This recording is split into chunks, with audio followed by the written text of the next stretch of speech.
If foundations crumble, what will the righteous do? I remember the God enthroned in heaven still rules. Examine me, Lord, and count me among your tribe. Continue to light my way. I just wanna see your face.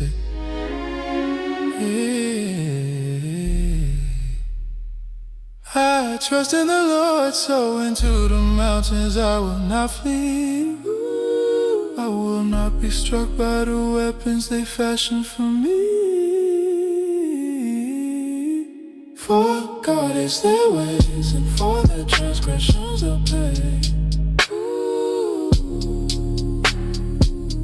For God is their ways, and for their transgressions they'll pay. For God is their ways, and for their transgressions they'll pay. For God is their ways, and for their transgressions they'll pay. For God is their ways, and for their transgressions they'll pay. For God is their ways, and for their transgressions they'll pay. I will not conform to the spirit of this age. For this I know we will all get our wage. But thank you, oh Lord, for the sacrifice you made. Use me to go forth and proclaim your name. The wicked ways of the evil won't last. Be with your remnant in order our path. Although things seem so dim, this hour will pass. We long for your coming, so come soon we ask. For God hates their ways, and for their transgressions they'll pay. For God hates their ways, and for their transgressions they'll pay. For God hates their ways, and for their transgressions they'll pay. For God hates their ways, and for their transgressions they'll pay. And for their transgressions they'll pay. For God hates their ways, and for their transgressions they'll pay.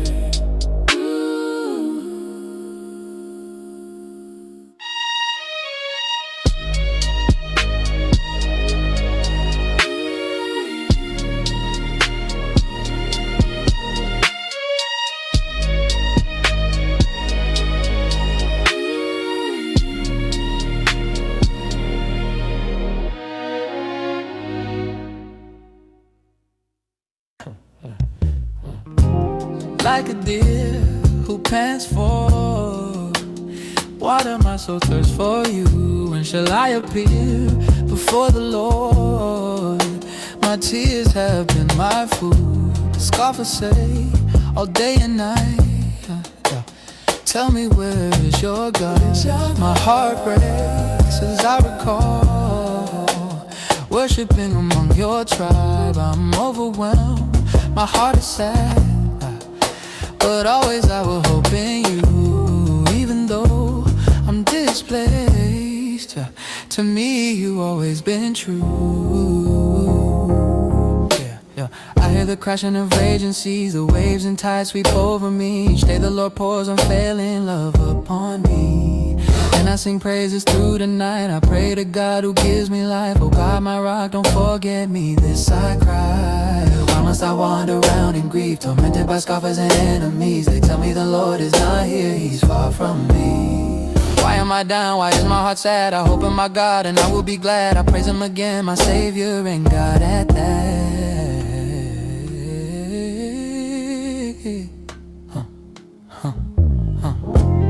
Like a deer who pants for water, my soul thirsts for you. Hello, everybody, and thank y'all for tuning in to this impromptu. Well, it seems impromptu. It's actually been planned for a few days now, but it's impromptu insofar that I just posted the link on YouTube today because I tend to be a procrastinator. But I'm glad that those of you who are here are here. I have a pleasant surprise for you all, and that is, of course, my interview with the great Vince Everett Ellison. He's an author. He is a commentator. He is a brilliant thinker, and he's also the most well-dressed man in the conservative movement. I actually have to step my game up by putting on a tie today. So, but we're going to be talking about the MLK Project, which is a docu-series that I produced. We are halfway through season 1, and season 2 is set to begin airing and streaming early next year. I've had the honor of going up to Lynchburg, Virginia, to sit down with the most well-dressed man in modern conservatism, and we were able to talk about the legacy of Martin Luther King, among other things. And we're going to continue that conversation here and now. And I'm also going to play a clip from episode 7 of the MLK Project, which has not yet been released. At least that episode has not yet been released. And we're also going to be talking about this recent mayoral victory of Zohran Mamdani. I think I'm pronouncing that right. So without further ado, Mr. Vince Everett Ellison, how are you today, sir? Hey, man, I'm great, Chad. It's so good to be with you. I appreciate you calling me the best dressed man in the conservative movement. You're the most intelligent man in the conservative movement. So me and you together, we're kind of like Forrest Gump and Bumble. We take over the world, man. I'll take it. I'll take it. How have you been, man? Man, life is beautiful. God is good. It's fall in the Blue Ridge Mountains. You know, there's no more beautiful place in the world than that. Yeah, yeah. You've been getting some hate lately, haven't you? Oh, and I love it. We're not causing people scream and yell at us. We're not doing the job. You've been getting a little bit on your end too. So yeah, obviously, we're causing a reaction. And of course, these people are who they are. I mean, they killed our good friend Charlie Kirk. They tried to kill Trump twice. They're fighting, and Black Lives Matter burning up the nation. And now you got these No Kings marches and the illegals. Just a bunch of perverts, liars, psychopaths, anti-Christian bigots, bunch of thugs, hoes, and rappers out there raising hell. And all they can do is just flail about and fight because they have no argument. Yeah. I wanted to get to some of the friendly fire, although I don't want to necessarily call it friendly because I don't really know the intentions of some of these guys. Mm-hmm. Because, I mean, when you study American history, when you study psyops and controlled opposition and cultural and ideological infiltration and subversion, you never know really who's a friend and who's a foe. Right. And when you look at how the communists infiltrated the Protestant and Catholic seminaries over the course of the 20th century, not for the purpose of furthering God's kingdom, but rather for the purpose of furthering Marx's kingdom or Satan's kingdom, quite frankly, you never know what the real intentions of some of these so-called pastors and theologians are, whether they are there to be subversive or whether they're there to, just spark conversation and try to think in a more nuanced way. And I'm talking particularly about some of the so-called Christians who are coming after folks like you and myself for doing what we're doing in terms of exposing the legacy of King and the civil rights movement. But we'll get to that later. I want you to tell us quickly about some of your books that you've written. I know there's the Iron Triangle, and then there's the 25 Lies. Were there any others that you've written?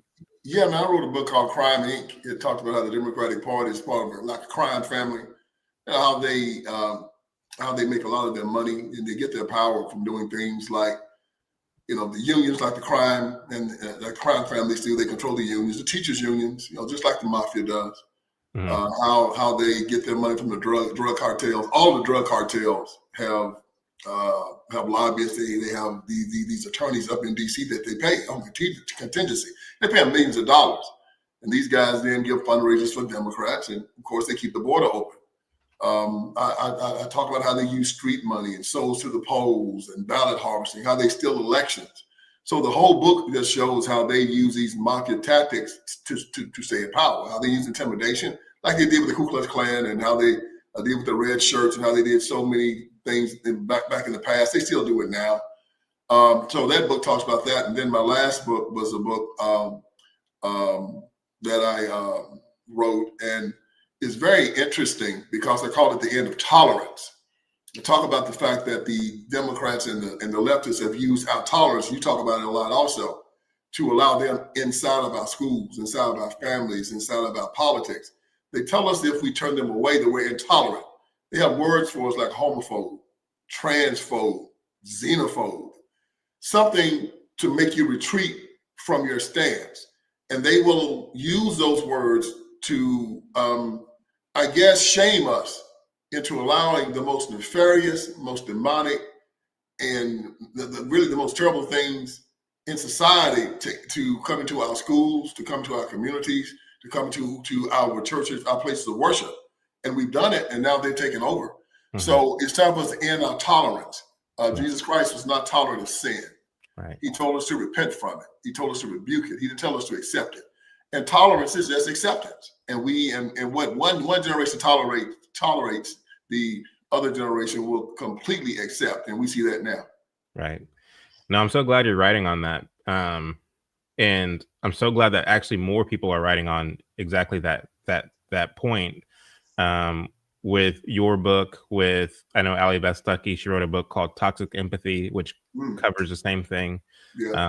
Vodi Bakum, the late Vodi Bakum, wrote a book called Fault Lines. And I would like to see more people writing on exactly that, because what we've seen, especially over the course of the 20th century, is the fact that people have been deceived by these evil forces who seek to creep in unnoticed.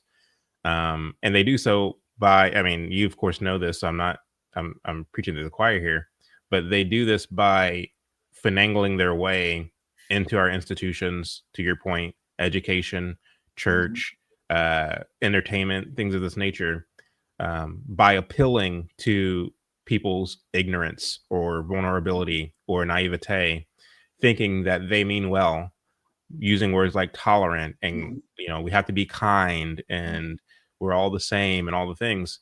And the idea is to get you to let your guard down because you're neutralized by these comfy words that are just tools of deception, quite frankly. And I think, we as Christians especially are called to have discernment. And a lot of us lack discernment. We are easily taken advantage of by people who mean us harm, psychological harm, harm to our society long-term. And they do so by neutralizing us. There's a book called Public Opinion, and I talk about this all the time. It was written by Walter Lippmann and published in 1921 or 22. But he talks about that very thing. He says that if there's a policy of campaign that the manufacturers of that campaign understand from the inception will be difficult to sell to the American public, what they do is they put forth a speaker, an orator, who can get into the good graces of the people by appealing to symbols, by appealing to what's familiar, what's patriotic, and what's religious. Mm-hmm. And after having gotten to the good graces of the people, because you're using the symbols that they're familiar with, they will accept you, and as an extension of that, accept whatever policy of campaign that you put forth. Never mind the fact that policy of campaign is foreign to those symbols that you invoked from the very beginning. Mm-hmm. It doesn't matter. It's what you get with Martin Luther King. Yes. He's talking about, I have a dream that one day my children will be judged by the content of their character as opposed to the color of their skin. He's saying things that people can get behind, but at the same time, simultaneously, he's pushing a Marxist campaign that's actually anti-meritocracy, that's actually anti being judged by the content of your character. That actually is, I mean, the policies that he's actually advocating for were the fertile soil for DEI, affirmative action, all the rest that comes after it, that actually is not meritocratic in nature or in essence.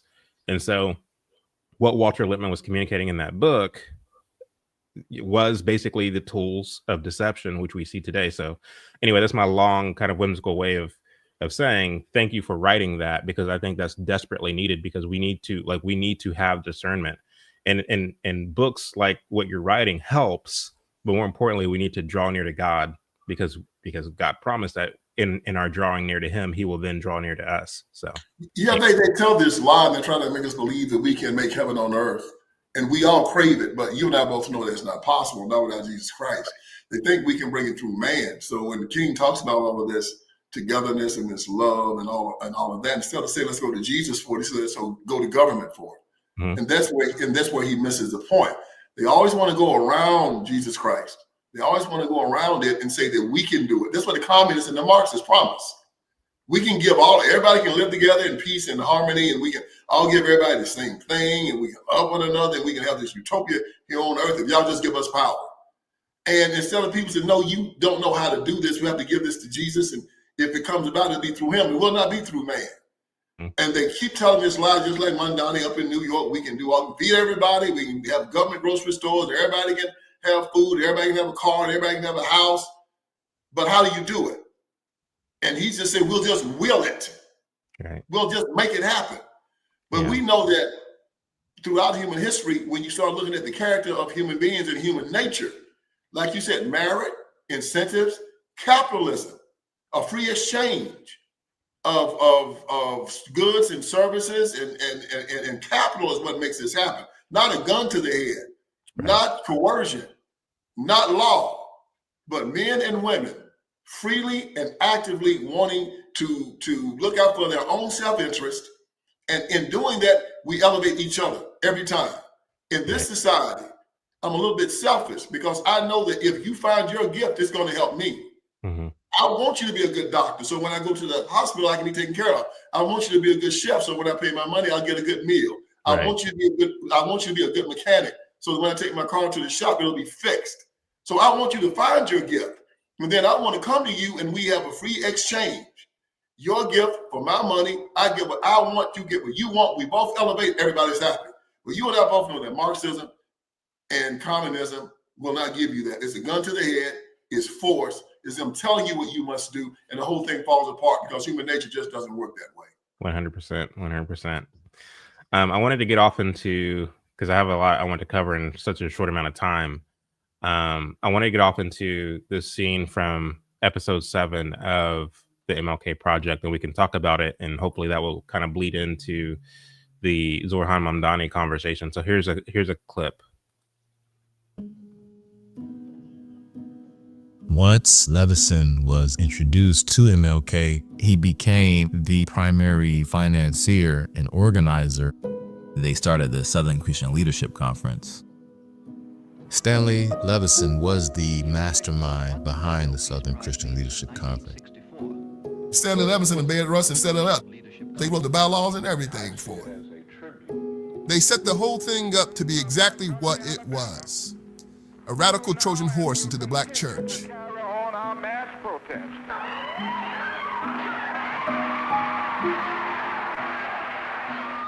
Stanley got Jim Jackson, the communist leader of the Southern Negro Youth Congress, to recruit Marxist ministers into the Southern Christian Leadership Conference.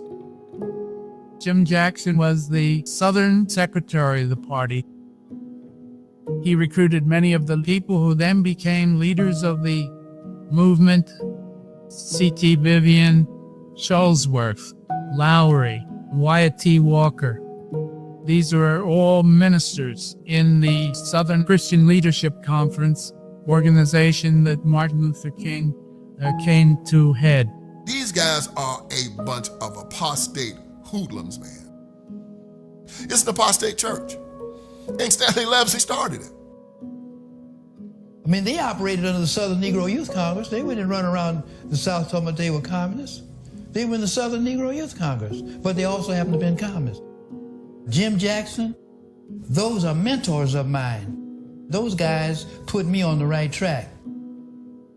It is in the Constitution of the Southern Christian Leadership Conference that no communist can be in the membership, certainly not in any official position, and we are very vigilant in grappling with this problem. Are you denying that there has been considerable communist influence in the movement generally, or just in your organization? I'm denying both. I'm denying that there has been any infiltration in the Southern Christian Leadership Conference in particular, and in the civil rights movement in general. It's very troubling that Martin Luther King, a supposed minister of the gospel, was actively lying about communists' involvement in his organization and in the civil rights movement.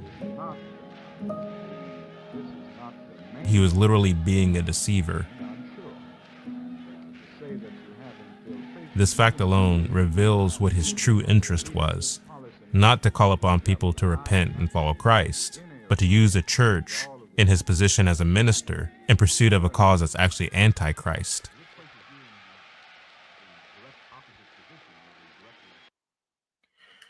So that's a clip from episode 7 of the MLK Project, which will be released in a couple of weeks, that particular episode. Vince, do you care to elaborate any more on that scene? And I want you also to speak to this tactic of denying affiliation with communism when it's very clear that King was affiliated with communism. What say you about all that? Yeah, man, it's really sad. It's great that you're bringing this up, Chad, and the work that you're doing is phenomenal. And people are talking about it all over the country, really all over the world, because you know, it's extraordinarily brave, as you know, to take on an icon like King and bring all of this out. So thank you for doing this. Thank you for taking the time to put this together and bring it and put out this masterpiece. It's amazing. I watched it and I'm just in awe of it. Thank you for doing it. But what you said about Stanley Levinson was true. And of course, we all know that these communists at that time, they understood that they could not ever admit that they were communists. You could not. It's like being in the mafia, right? You have to always deny it. Always. They ask you, I don't know what you're talking about. The mafia is a figment of your imagination. It does not exist. You know, they said that all the time. And the communists were the same way. They knew that as long as they denied it, no one could ever no one could ever prove that they were. It's almost like what they talk about now about, you know, being gay, right? How you know a guy's gay? He just tells you that he is. And I'm sure of that, what you got, right? Same thing with this. You have to admit to it. I don't care what they have. If you don't admit to it, they can't prove it. So Martin Luther King Jr. is hanging out with all of these communists, and as you know the story. Deke DeLoach from the Civil Rights Division of the Justice Department told King, you got all of these communists in your organization, you got to get them out. King wouldn't do it. Deke DeLoach went to Bobby Kennedy, said, Bobby, will you please go and talk to Martin Luther King Jr.? Tell him about Stanley Levinson, tell him about David Rustin, tell him about Jack O'Dell, tell him about Clarence Jones, tell him to get these guys out because we're affiliated with him now. Bobby Kennedy went and told him about these guys. He still refused and denied it. And then right before the March on Washington, John F. Kennedy took him in the Rose Garden because he thought the Oval Office might be bugged. So he said, Martin, can you come with me in the Rose Garden? He went into the Rose Garden and gave King a little lawyer talk. He said, I know you know that you're under surveillance. Because Kennedy wasn't supposed to tell him this. This was top secret information. He said, you got guys in your organization that are communists. And he named them. You got Stanley Levinson. You got David Rustin. You got Jack O'Dell. You got to get rid of these cats. And when Martin Luther King tried to deny it, he said, listen, I'm the president of the United States of America. I know these guys' names. You just think I just pulled their names out of a hat? He talked about this guy in Great Britain, the prime minister, name was Propofol at the time. He said, you ever heard this? You heard what's going on in Great Britain? He said, this guy got caught up in a sex scandal and he's lost his government. He said, it can be the same thing here with me and you. If you go down, I go down. Get rid of them. King said that he would. A few weeks later, J. Edgar Hoover had heard about this communist meeting of spies. He put up some cameras, see who was going to be there. And Martin Luther King Jr. ends up meeting with this nest of spies. And he takes the wiretaps to Bobby, he takes the pictures of Bobby Kennedy and said, I thought he said he's going to cut these guys loose. And that's when Bobby Kennedy put the wiretaps on him because he couldn't trust him. That's the story behind how he started getting wiretapped and all of that. He lied to the president of the United States of America, the attorney general of the United States of America, and the guy over the Civil Rights Division of the United States of America just to protect his communist friends. And this is how the whole government of the United States of America was behind the Civil Rights Movement because they didn't want King to go down because they knew he was the face of it. They wanted to get these laws passed. They wanted to get the UN off of their backs.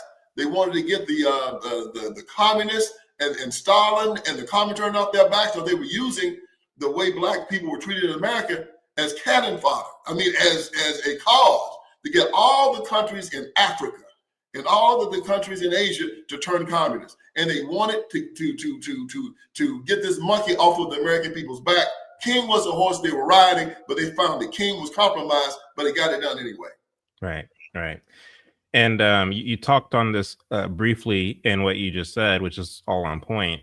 But also talk a little bit about, because a lot of people would hear what you're saying about this deny, deny, deny, and relating it to the mafia. And while true, you know, people will also say, well, you know, what's the purpose of denying? Because we live in a democracy. We don't live in a democracy. We live in a constitutional republic. But people should have the right to say what they want to say and feel how they want to feel about their ideology. This is one of the things that I get pushback from people like Delano Squires and others, where it's like, you know, King never said he was a communist, therefore he was a communist. They take his word for it. In fact, he said that communism is, you know, an evil ideology and it can't have any camaraderie with Christianity. And I'm paraphrasing, but this is what they point to say, see, King said he wasn't a communist, and he even went so far as to renounce communism publicly. But I think one of the things that these individuals take for granted is the fact that we were in the midst of the Cold War. So talk a little bit about that if you can. Yeah, as you said, communism and Christianity are incompatible. But King wasn't a Christian. So that's how it worked for him. I mean, he didn't believe in the deity of Christ. He didn't believe in the resurrection. He believed in heaven and hell. He didn't believe in the virgin birth. So, of course, yeah, it is incompatible with Christianity, but King wasn't a Christian, so it worked for him. So it was that, and it was the fact that, you know, people don't understand now how intense the Cold War was back in those days.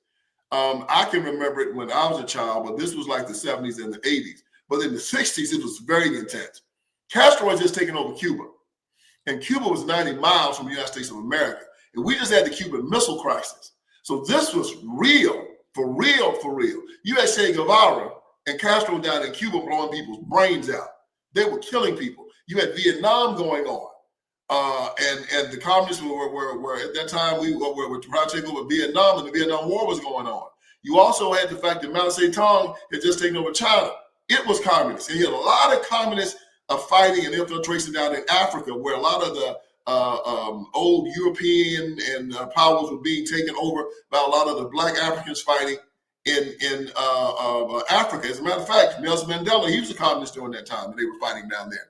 So the United States government understood this, and they understood the philosophy of the Communist Party.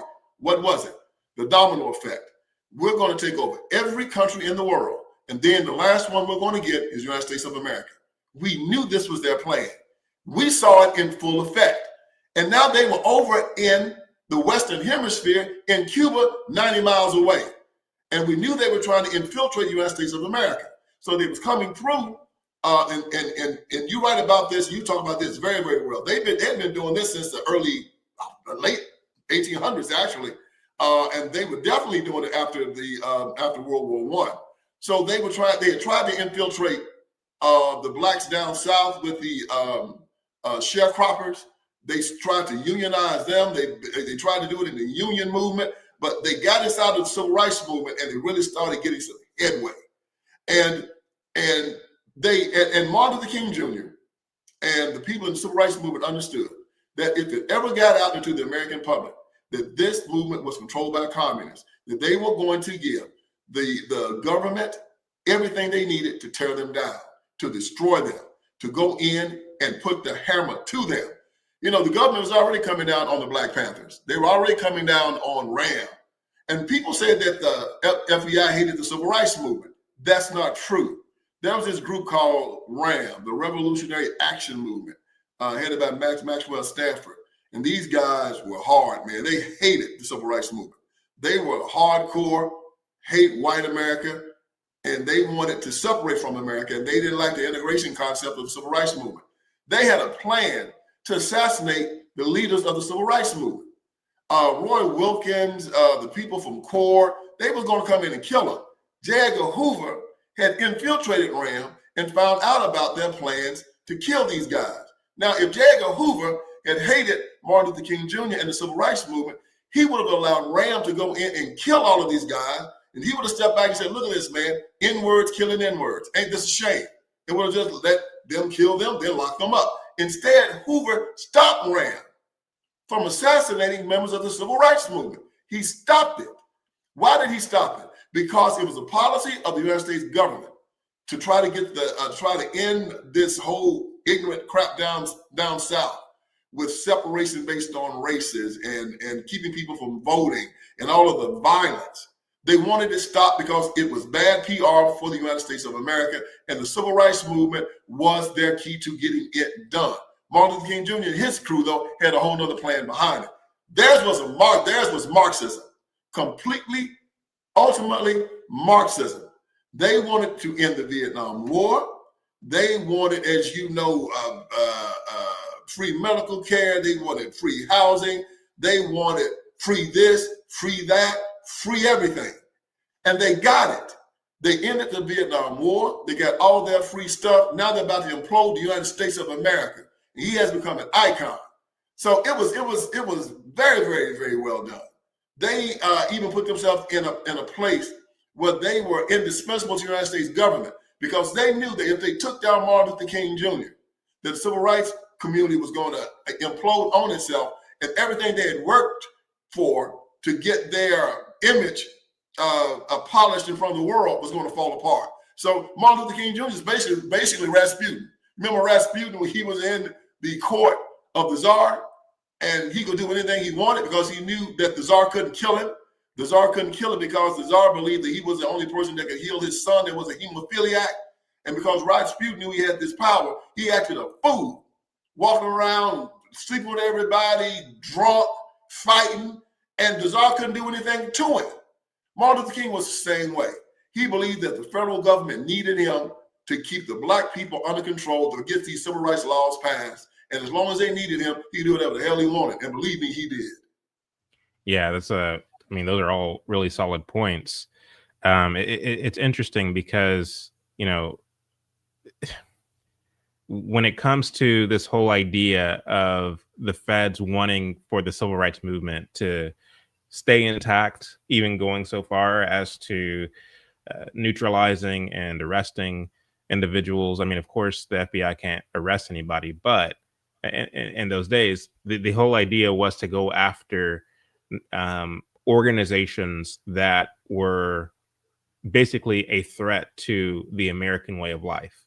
And communism, from its very inception, is a threat to Western civilization insofar that it envisioned a society that overthrew, world governments. I mean, they literally talked about this in their inception. And so it's not the same as, other political parties where people debate on public television or, in the public square.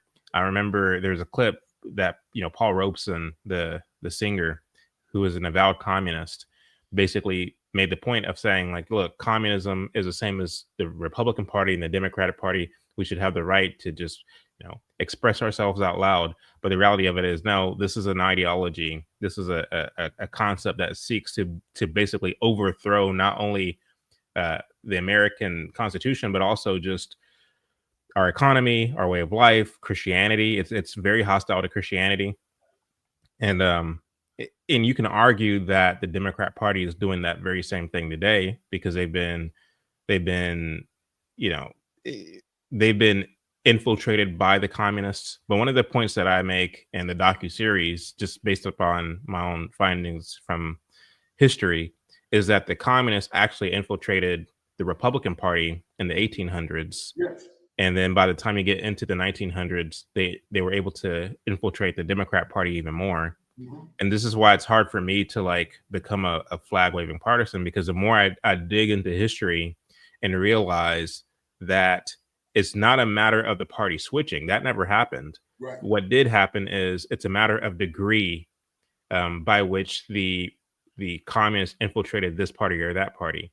If we're talking about during the war between the states era, there were a lot of genuine Bible-believing Christians who were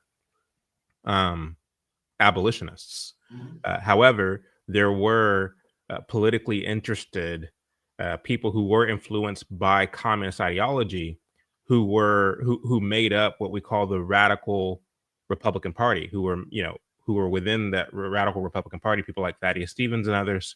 Mm-hmm. And a lot of these politicians and Union war generals were in correspondence with Karl Marx and Friedrich Engels. There's a book called Letters to Americans, where some of those letters, you can read them.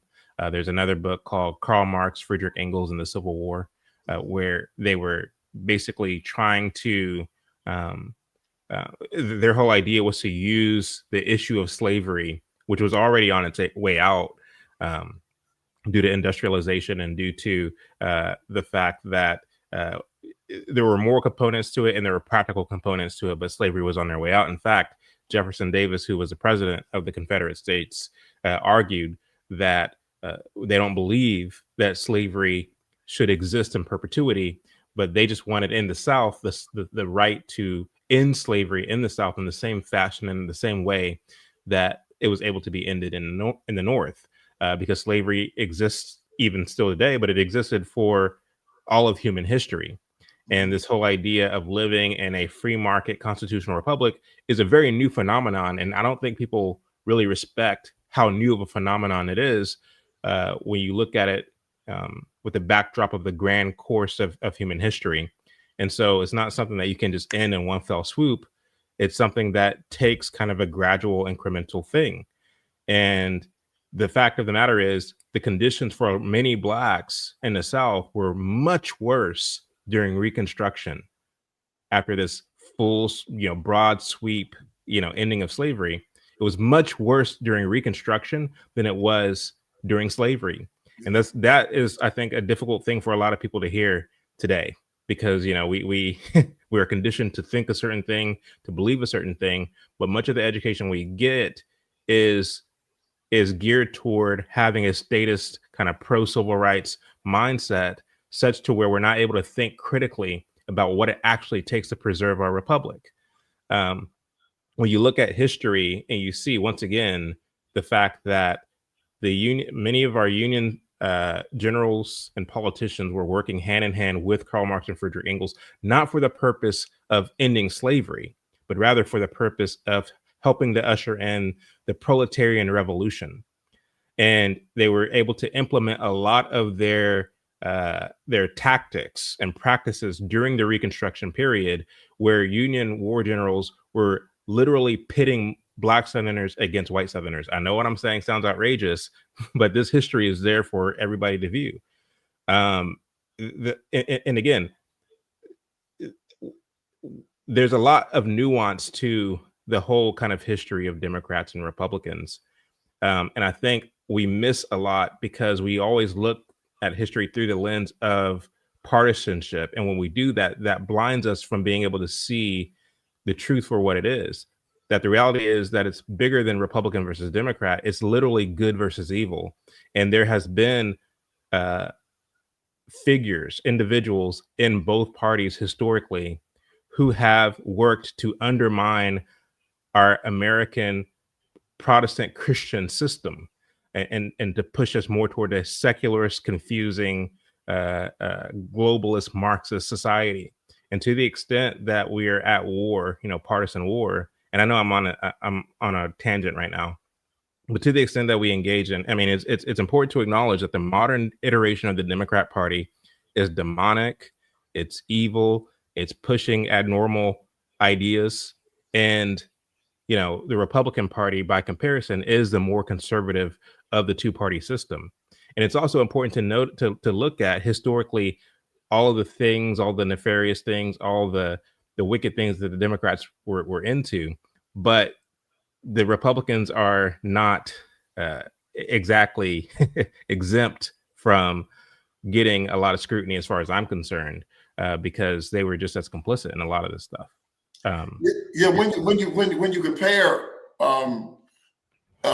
not just individuals, but where the party stands, the platforms, what the party says they stand for, because right now inside the state of Virginia, we just lost. The party just got wiped out, and one of the reasons they did get wiped out because they had an openly gay guy running for lieutenant governor, and Glenn Youngkin saw it coming. He was sitting governor as a Republican. He actually got to step down. He said, "This is going to be a drain on the ticket." He would step down. And I think that he was, of course, an insurgent. And you got all of these people, these evangelicals here in this state that says, I'm not going to vote for a Republican ticket with some guy that's openly gay, because it's an anathema to what we stand for. But again, they've accepted a lot of this stuff in their party.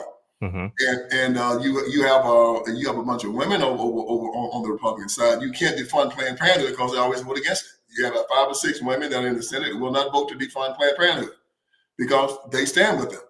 But even though you have these individuals that do this, the party platforms are kind of where I stand on the issue when it comes down to party, because the Republican Party is pro-life. They believe that marriage is between one man and one woman. Now, you'll have individual Republicans that do go against it. But at the end of the day, what you have with Black people is that they are always used as a political football.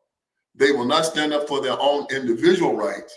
They try to stand as a collective, which, as you know, in the United States of America and in Christianity, you are judged by your own merit, yours. You look out for your wife and your family first. Then you might go out into society and help somebody else. But first, what is my best interest? And we refuse to defend ourselves. Just like I said, we had 4 million slaves at the beginning of the Civil War, 4.55 million free whites down south. All the able-bodied men went to fight the war, and the Blacks stayed on the plantation. There you go. They didn't have a slave rebellion. You had a bunch of Union soldiers down here for 12 years. I have family members who actually fought for the Confederate side of the army. There it is. Confederate side of the war. Yeah. And those are facts we have to deal with, Chad. The fact that even 100 years after Civil War, we still allowed ourselves to be subdued by white men. Black men did. We wouldn't fight. We wouldn't defend our rights or our property. And the government, as you know, can only go so far. At 3 o'clock in the morning, the government is not at your front door keeping somebody from robbing you. It's you. You have to secure your rights. Our declaration says they secure these rights. They don't give you the rights. It's like you having money in the bank. The bank didn't give you the money. The bank secures the money for you. The money's still yours. And when you go to that bank to ask for your money, you are not begging for it. You're demanding it. I have my money here. I want it. Your rights are the same way. The government does not give you your rights. They secure your rights. They help you secure your rights. But at the end of the day, they're yours, and you have to do it. We refuse to do it then. We still refuse to do it now. We are the only people in America trying to give our guns up. Right. Ridiculous. Right. We got to get these guns off the street. What? You got the police chasing you, and y'all what? Okay, you're going to give your gun up to the man that's chasing you. Why don't you just blow your own brains out? It's the stupidest thing in the world. Very stupid. This is where I kind of come down on this, because the Democratic Party is always about giving up your weapons. Right. The Republicans say, no, we don't give up our weapons. So when I look at the two with school choice, we have school choice in the plank. The Democrats are against it. We are pro-life. They are pro-abortion up to the 9th month, and you already know that 20 million Black children have been killed during abortion, over 65 million Americans. So when you look at the demonic tendencies of the parties and where they've stood since their inception, the Democratic Party has always been an evil institution. They have never not been an evil institution that haven't had death somewhere written into their party platform. Death written into it, whether it be slavery or whether it be abortion. They have death, murder written into their party platform. The Republican Party never had such a thing. They have taken God out of the public square in their public platforms. Have it taken out. The Republican Party has never done such a thing. So when you look at the two, and you're going to find some individuals every now and again that's going to come into the Republican Party acting fool and acting ignorant and doing this and all that. But when you look at the party platform itself and how it affects Christian Americans, the Democratic Party platform has been and still is an evil document. They are an evil institution. They've been the evilest institution in the history of the world. The party perverts, liars, psychopaths, and anti-Christian bigots. And this is the reason why everywhere they rule, death, destruction, mayhem, trash, killing, fighting, terrible schools, family breakdown. It is worse than Haiti in a lot of these other cities. Hell, it's worse than the Congo. Yeah. And they walk around acting like they're proud of it. We have to destroy this institution. We can't be ambiguous about it. We have to call evil evil, and we have to slit its throat. Yeah.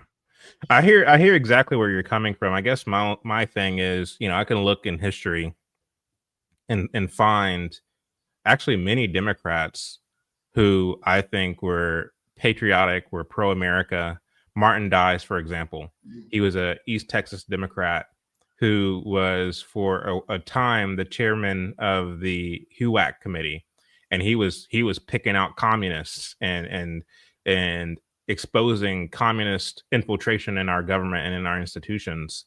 Yeah, but at that time they were still calling black people inferior, and you know they was talking about forcibly segregating people because of the color of their skin. But not, not people that want. I mean, you got some people that want to stay apart, but people that want to come together, forcibly segregate them because of color of skin, saying the most terrible things about black people as being inferior and the Negro race and they're not good enough to be around us. This was their platform during that time. And of course, you have one or two Democrats that will come in and say that no, I don't agree with that. But the party itself, yeah, I mean, you had an Oscar Schindler inside the Nazi party, right? You don't have the oddman come out and say something every now and again. But the party itself has never, ever done anything to help black people. They've always tried to destroy it, and they've always had us under their control, and we've always been under their heel ever since their inception. They've had us under complete control, and we stayed at the bottom. These are facts. We've been about 10% of the black people have been part of Abraham Lincoln's party since its inception.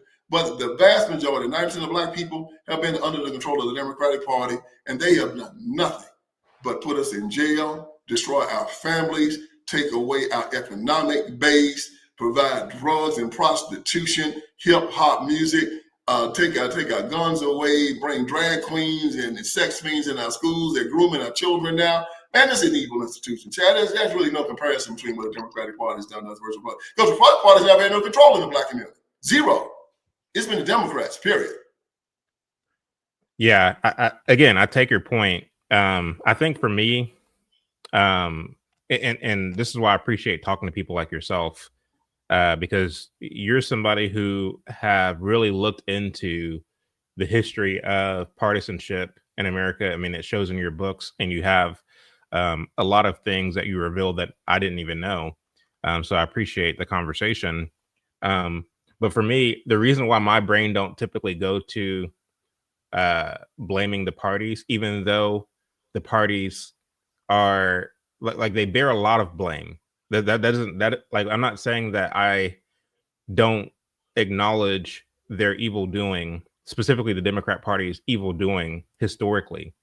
I think that the Republican Party, as of late, is guilty of the sin of not doing enough, or of placating, or of. They can't. Neither one can do anything for us. Like you said, it's a spiritual problem. Right, and that's what I was going to say. My brain typically goes to a party like the Democrat Party can offer all these welfare policies and do all these things, but there has to be something culturally broken in order for a people to give in to the bait, to take the bait of what is being offered by these parties. And so for me, I think that the so-called Black culture is actually more guilty than the Democrat Party, because why is it true that some of these other ethnic groups are not taking the bait in the same way that the so-called Black community is? Why it was baked into the Black community in slavery. The Stockholm syndrome was never ever allowed to be healed.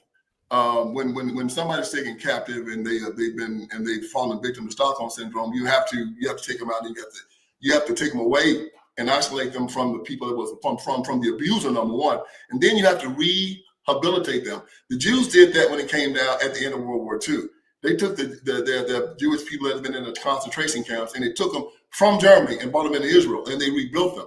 We never did that in the South. Abraham Lincoln told us to do it. He said, go out west, go into Kansas, Nebraska, or I'll give you the state of Texas, but get away from these Democrats, because they are never going to give you any respite. We decided to stay on the plantation, and we're still yet on the plantation. And the iron triangle has been used by these white Democrats to keep us under control. They cannot live without us. These other minority groups, they didn't come over here and got attached to the white slave master like we did. They always kind of had their thing. The white Democrat slave master cannot exist in slavery or now without the Black community.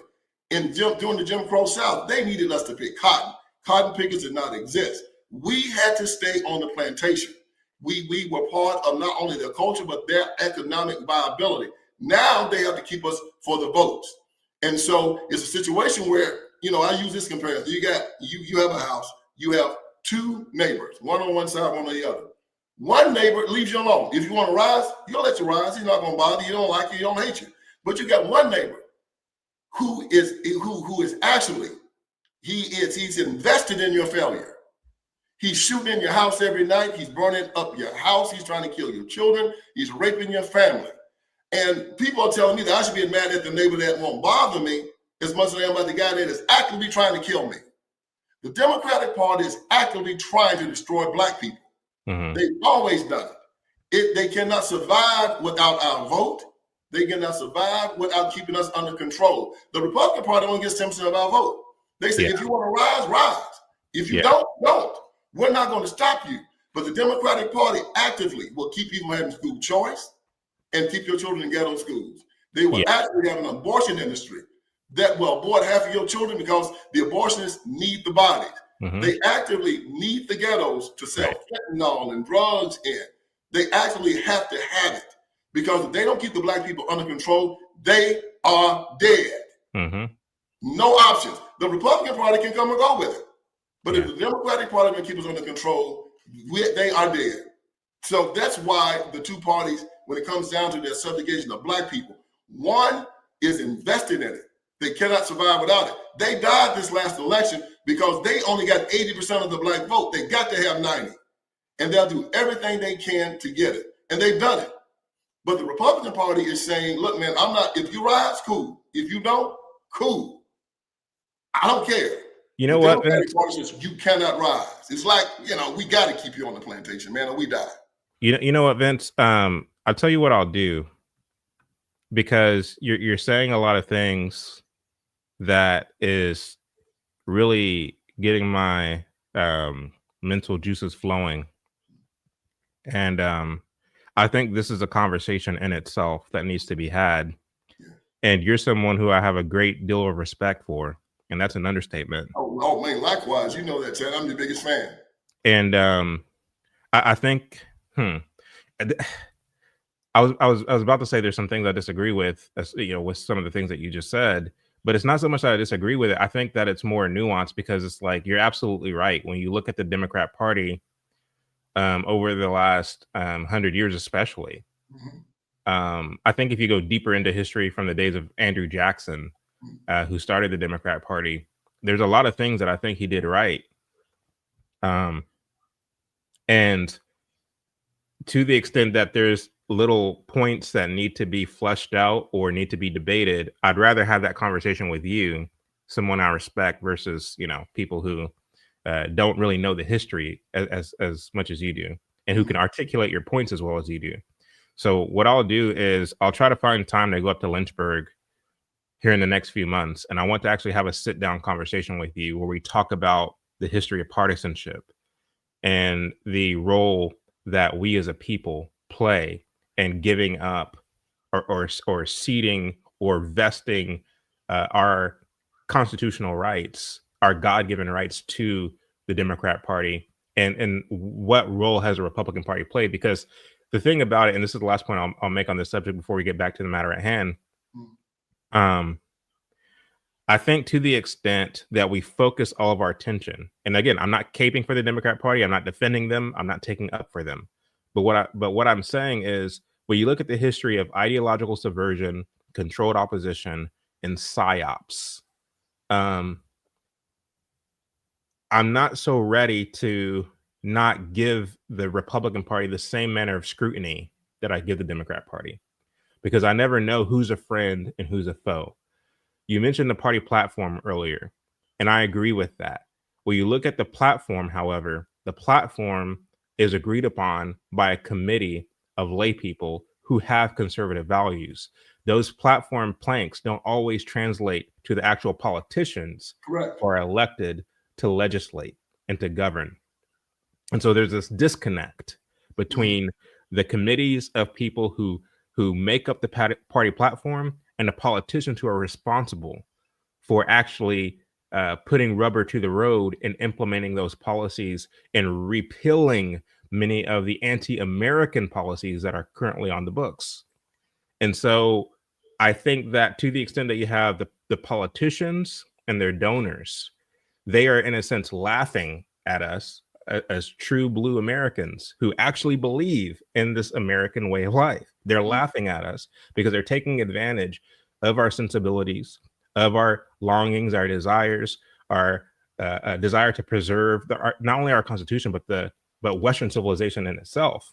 They're laughing at us as they line their own pockets, as they enhance their own power, but they can get on TV and say, I'm for family values, I'm anti-abortion, I'm this, I'm that, telling us the things we want to hear, when really many of them are just controlled opposition. So I know, like, for me, I can seem to be a little bit jaded or cynical when it comes to it, but it's like, to the extent that you study this stuff and see how it works, it kind of makes you lose interest in wanting to wave the flag for either party. But that's a conversation that I think it really requires about 2.5 hours of just talking about that. And I want to do it not virtually, but just you and I sitting down and having the conversation, and maybe someone like a April Chapman moderating it or something like that. Let's set that up. I really want to look forward to it, because it is something that I've been studying for a while. And when I look at, basic things like when you look at what has happened here in DC, and when you look at what happened in New Orleans when it comes to school choice, and how it has changed the whole fabric of these cities, and how these children are doing so much better, yet the Democrats consistently fight against it.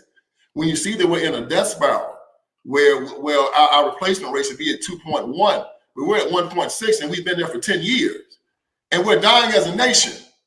When we see that Donald Trump came in and because of abortion, we're dying as a nation, over 1 million a year, and they won't stop it. They're saying full speed ahead. When you see that Donald Trump came in and in the first month stopped illegal immigration, where Joe Biden lets close to 30 million illegals into this country. Why did he do it? Because the blue states are bleeding citizens, and they're coming down south, and we're getting the congressional districts now. And the blue states need more congressional districts, so they need more people. How do they get them?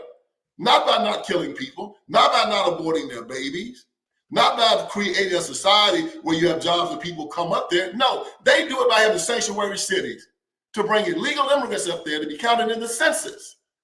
They allow fentanyl to come across that border, knowing that it's killing over 100,000 Americans a year. They know it. It's not a guess. They know it.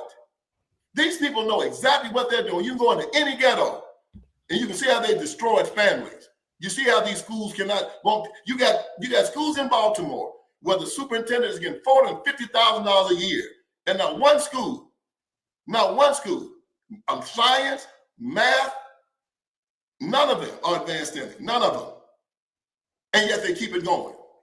They know exactly what they're doing. The stats exist. And so when we look at it, now we can assume that they're crazy, or we can assume that they're not intelligent. Well, I see a bunch of Harvard and Yale people, and I've also read a lot of books from Cloward and Piven that says this is how you do it, this is how you keep them under control, this is how you use welfare to control the population.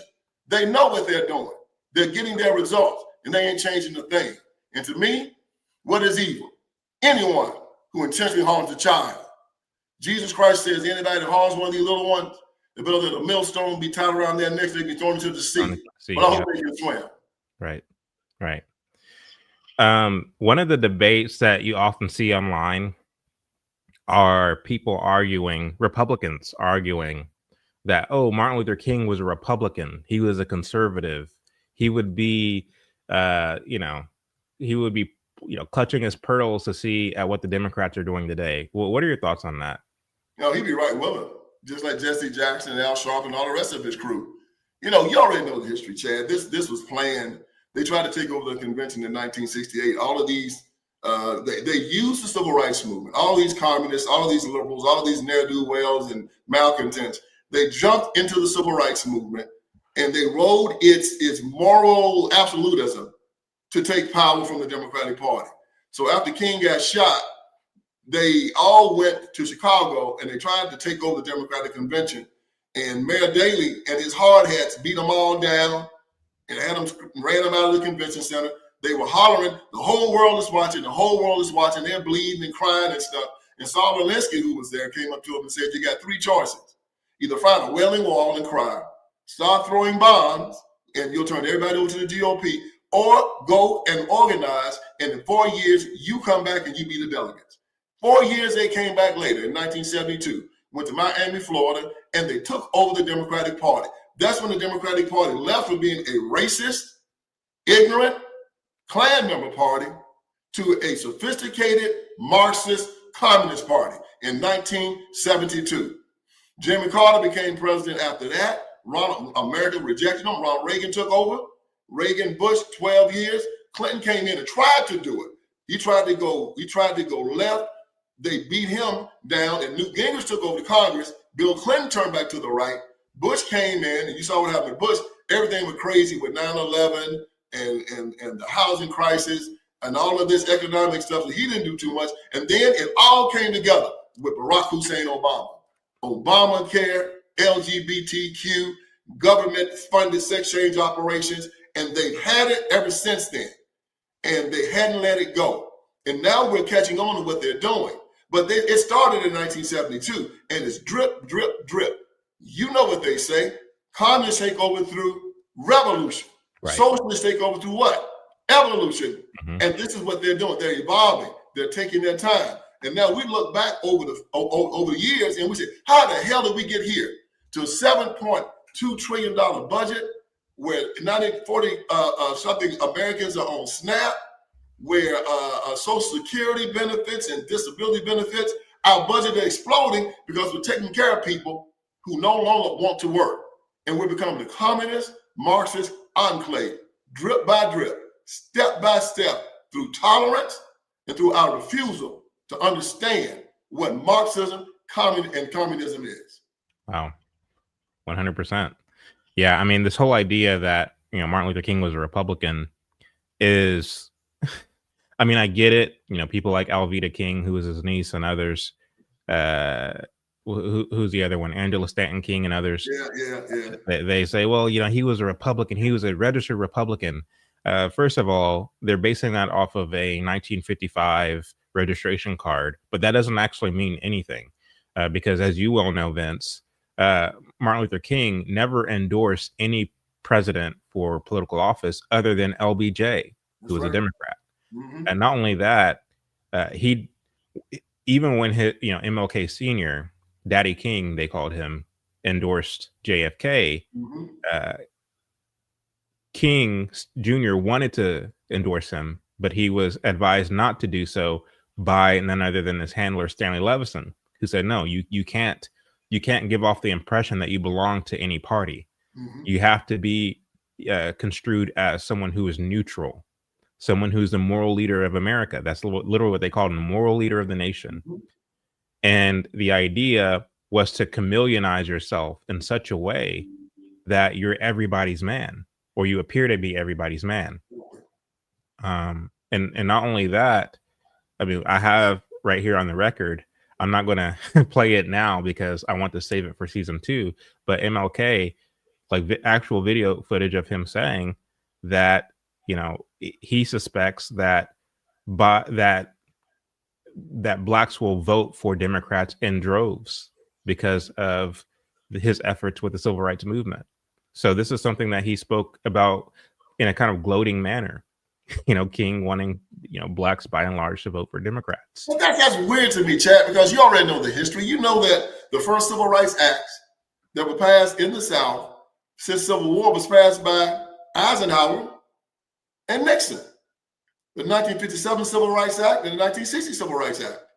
And because of those, the NAACP said that they registered millions of black people down south to vote, and they voted in the 1960 election. Matter of fact, my grandfather, Walter Clark, voted in the 1960 election for the first time. And he voted because the Civil Rights Division had been created in the 1957 and 1960 Civil Rights Act. The FBI could come down and investigate if the Democratic Party was keeping black people from voting. He had been kicked off the plantation in Haywood County, Tennessee, because he had registered to vote. And the FBI, he told me this story, came to his house and said that President Eisenhower sent us here. We heard you were kicked off the plantation for voting. And he said, yeah, they told me I had to move. They said, well, you don't have to go anywhere. You can stay right here. And Daddy Walter, he said that President Eisenhower and President Nixon sent us here to tell you don't have to go anywhere. And my grandfather tells me this story, but guess what happened? When he voted in 1960, he voted for Kennedy and he voted for Johnson. You know why he did it? Because the culture said so. It's the same reason they did it back in 1876 after the Civil War. It was when Samuel J. Tilden ran against Rutherford B. Hayes. Rutherford B. Hayes was the governor of Ohio. He had been a Union general. He got shot 5 times in the war freeing black people. Comes time to vote in Mississippi and South Carolina, they put together the Mississippi-South Carolina plan, where they bribed, intimidated black people, and then they ran off all the scallywags and carpetbaggers or killed them. And black people voted for the Democratic Party because the whole South went blue.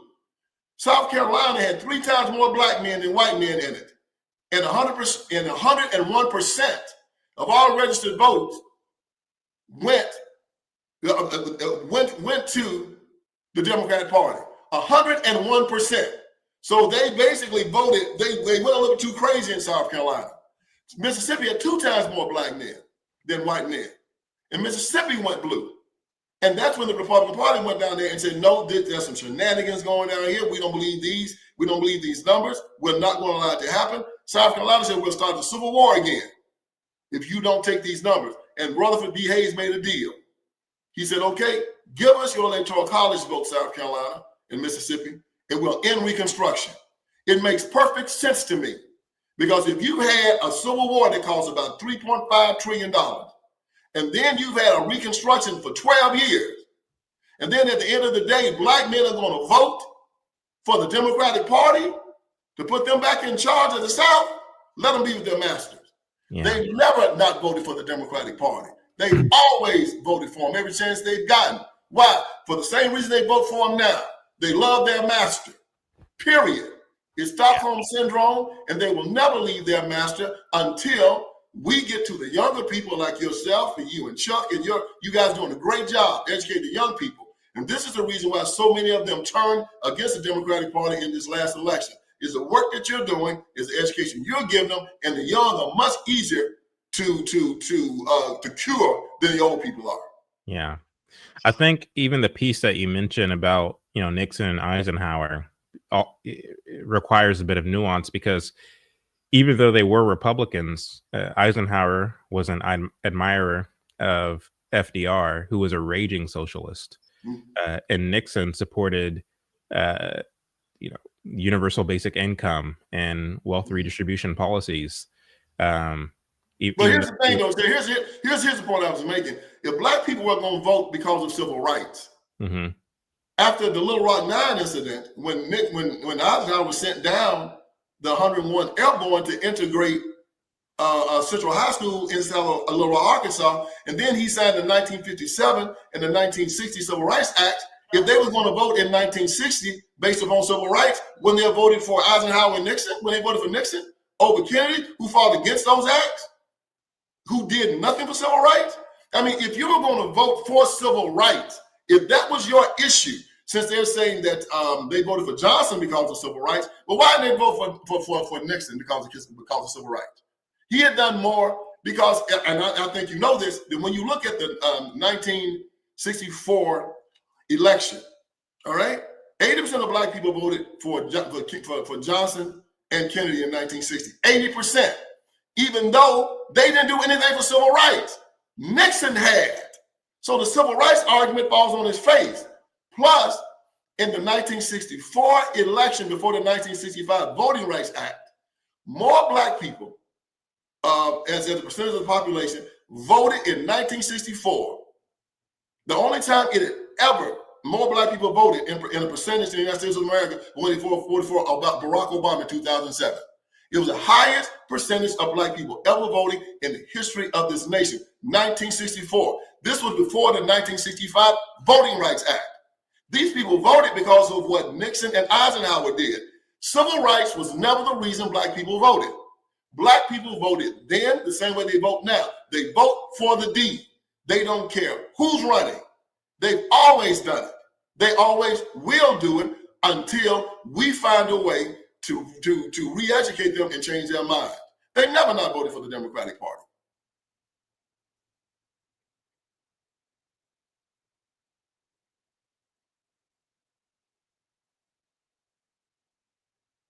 I didn't realize I was muted. My apologies. So we were talking about King and the civil rights movement and what party he belonged to. And the reality of it is that he belonged, like he considered himself a democratic socialist. Yes. He, as you well know, I mean, when you look at the minutes from the Southern Christian Leadership Conference meetings, he was advocating for democratic socialism. When you listen to the testimonies of those who were a part of his staff or the testimonies that they have written about King. I remember Cornel West even saying it to Tucker Carlson on Tucker Carlson show. Yeah. I was watching it live. Right. And he was trying to, because, Cornell's a democratic socialist, right? Mm-hmm. And Cornell made the point. Tucker said, Martin Luther King Jr. was a democratic socialist. Right. And Tucker said, I didn't know that. And I said, well, I took note of that. It was 5-6 years ago. Yeah. I mean, the same was said by James Cone, who wrote the book, The Cross and the Lynching Tree. He's a so-called father of Black liberation theology, which is rooted in Marxism. And King himself advocated for democratic socialism. When you read his own writings, I forget which volume it is. It might be volume 6. Well, David Garrow said the same volume thing. 1 or 2. Yeah, he said the same thing. He said that Martin Luther King told them to turn out their tape recorders. He said, I don't want this to get around, but we got to, we have to do some type of democratic socialism here in the United States of America. Right. Yeah, he talked about it openly. Yeah. He said that he believes that the day is coming when labor will help get a man into the White House who will push redistributive policies, a centralization of industry, basically Marxism.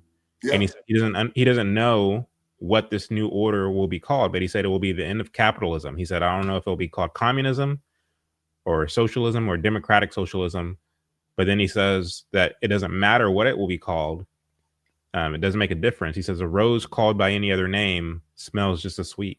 This is what Martin Luther King said. Yeah. So this idea of democratic socialism, we talked earlier about, denying one's affiliation with communism. And this hasn't gone away. The reason why it's necessary to talk about these things historically is because they are still happening today. So I wanted to actually play this clip to try to modernize the conversation. Where'd it go? Let's see here. Let's play this one. Right. You are a self-described democratic socialist. Do you think that billionaires have a right to exist? I don't think that we should have billionaires because, frankly, it is so much money in a moment of such inequality. And ultimately, what we need more of is equality across our city and across our state and across our country. And I look forward to work with everyone, including billionaires, to make a city that is fairer for all of them. Well, let me ask you about what Donald Trump, the president of the United States, has had to say. He's had a lot to say about your campaign. He called you a communist. Because he's the president, I want to give you a chance to respond directly to him. How do you respond? Are you a communist? No, I am not. And I have already had to start to get used to the fact that the president will talk about how I look, how I sound, where I'm from, who I am, ultimately because he wants to distract from what I'm fighting for. And I'm fighting for the very working people that he ran a campaign to empower that he has since then betrayed. And when we talk about my politics, I call myself a democratic socialist in many ways inspired by the words of Dr. King from decades ago, who said, call it democracy or call it democratic socialism. There has to be a better distribution of wealth for all of God's children in this country. And as income inequality has declined nationwide, it has increased in New York City. And ultimately, what we need is a city where every single person can thrive. So, I see people in the comment section calling Mamdani a liar. And I'm assuming that they're saying, based upon this idea of him saying that I'm not a communist, when in fact he is a communist. But when he said, whenever he ties it back to King, he's absolutely telling the truth. Yes, he is. And it's interesting because when that clip went viral, people are like, oh, how dare you, compare yourself to King. These were Republicans saying this. How dare he compare himself to King? a king would be rolling over in his grave. No, he wouldn't. No, No, he wouldn't. wouldn't. You're right. Mamdani is carrying on the tradition of King, and the fact that New York City elected this man mayor shows you that the efforts of King were effective insofar that after he was assassinated, there was a propaganda campaign to basically sanitize the image of the civil rights movement, to make King appear to be larger than life, even though he was anti-American, anti-Christian, anti-decency, quite frankly. He advocated in that speech, the I Have a Dream speech, of being judged by the content of one's character, when his character was completely flawed, and that's putting it lightly. Yeah. But the efforts were effective because one of the things that King had that his adversaries didn't have, and when I say adversaries, I'm not talking about white folks, I'm talking about black folks, black people within the church like Joseph H. Jackson, who are trying to warn the church in America at large about the Marxist undercurrents of the civil rights movement. He was trying to do that in real time. And when you look at the popularity ratings of Jackson compared to King, Jackson was far more popular than King.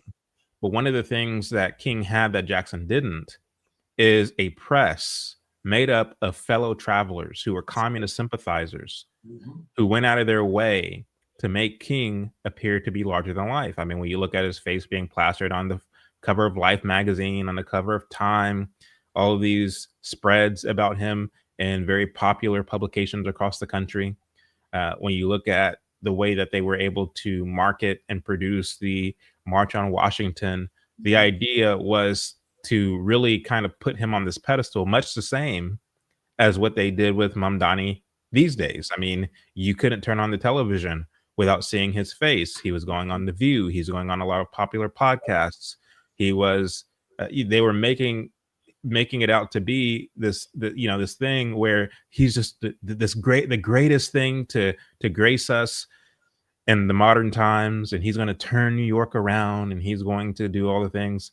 And it became such to where Cuomo looked like the conservative, and Cuomo is anything but a conservative. It's very fascinating. And so the reason why it's necessary to do a project like the MLK Project, to write the kind of books that you wrote, to do the films like you did, Would You Go to Hell for Me? The reason why it's necessary to do this isn't to, cause people to look back in history and hate people, but rather to understand the fact that this Trojan horse is very much still erected today. Yes. And it's permeating our culture in so many ways, in our institutions, such to where New York City, the most famous city in the world, literally elected a communist as mayor. Talk a little bit about that. Well, man, they're very good at recruiting. They recruited AOC. You know the story behind they recruited her. It was central casting. The same thing with Mamdani, the same thing with King. When Baird Rustin saw Martin Luther King, he knew he was magic, and he was charismatic. He was a good-looking guy, had a beautiful wife. He had gone to Ivy League school. He had this ability to talk to the highest person up on Wall Street, or go down and talk to the field man in the field. He could give the most intelligent speech you could ever hear, and he could go down into a Baptist church and he could just growl and just give the gospel and do the fire and brimstone speech. He could do it all.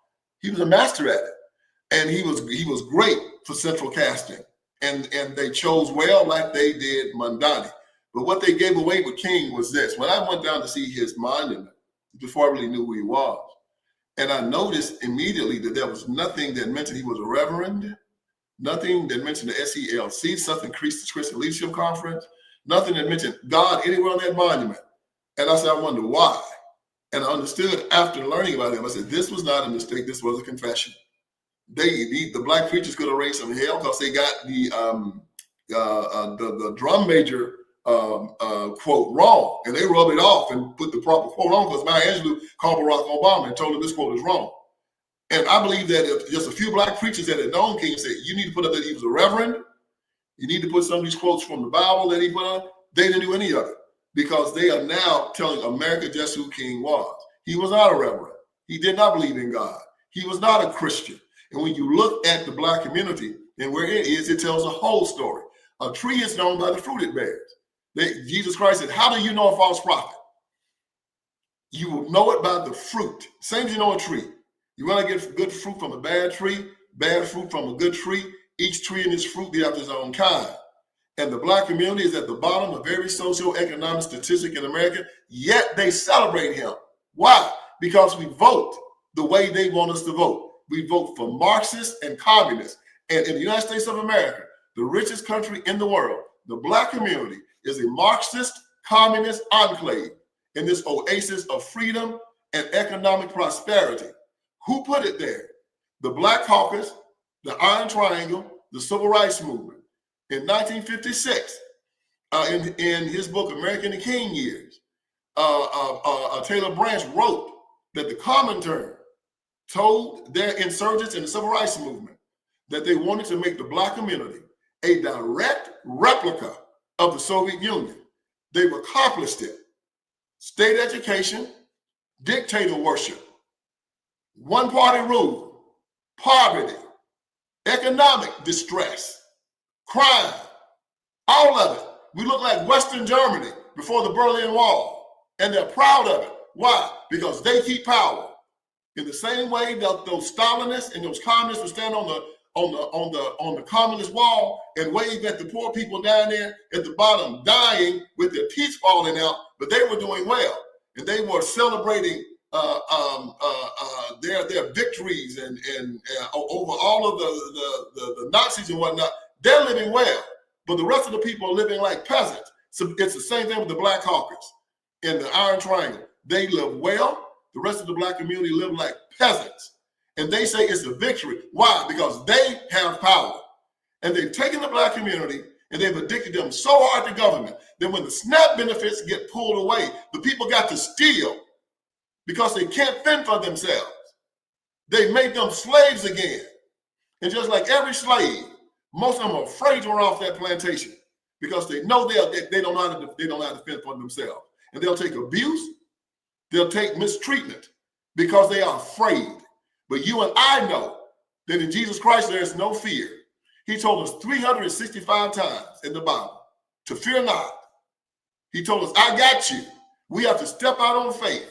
And when we start believing in him, we'll defeat these people because communism and Marxism and socialism get their power from one thing, that is fear. And fear does not come from God. It comes from Satan. 100%. 100%. So we're actually going to, land the plane here. And there's so much more I want to talk about. But I think that you and I want to actually go up to Lynchburg, Virginia, and sit down with you. Hopefully we can get Chuck out there. And that'd be great. I'd love to meet Chuck. Tell Chuck I'm a fan, man. I love his stuff. Okay. Yeah.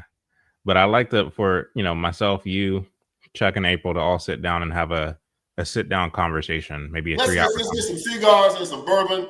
Yeah. None for April, okay? Because if April already wired enough, you give April something to drink, she might just set the whole place up. We'll sit back and get some cigars and some bourbon, sit back and talk, have a great conversation. And we'll have April keep all us alpha male. Hey, she's the alpha, as you know. I'm game.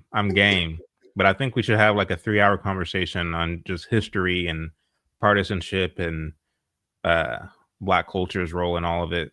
Oh, it'd be great. It'd be fun. Communism. I'd love to do that.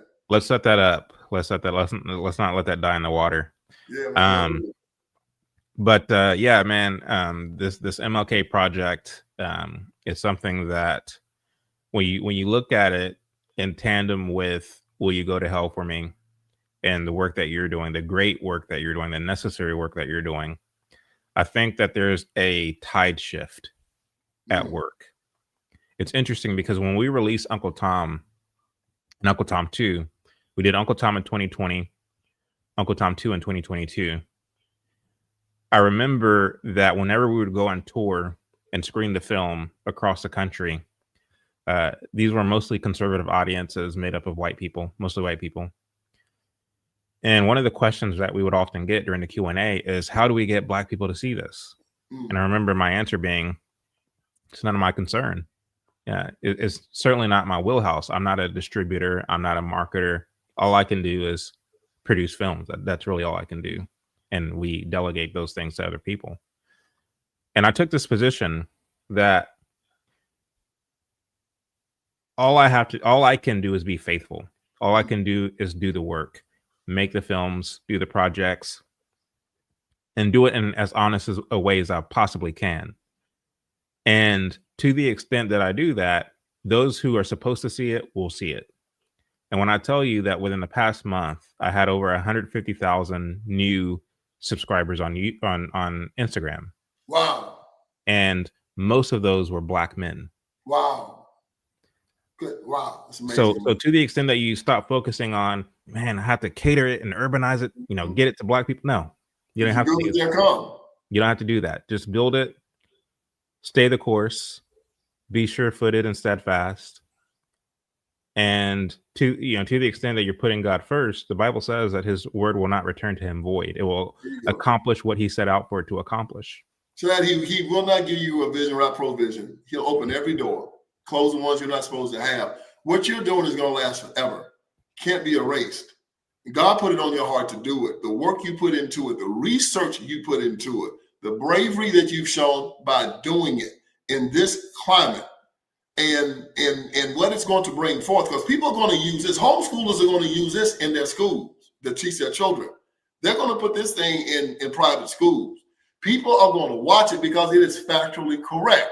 They're going to check everything you put down there. They will say, oh my God, it's true. You want them to check it. Please check it. Yeah. Because you say it's right. And when you check it, you're going to have to deal with it.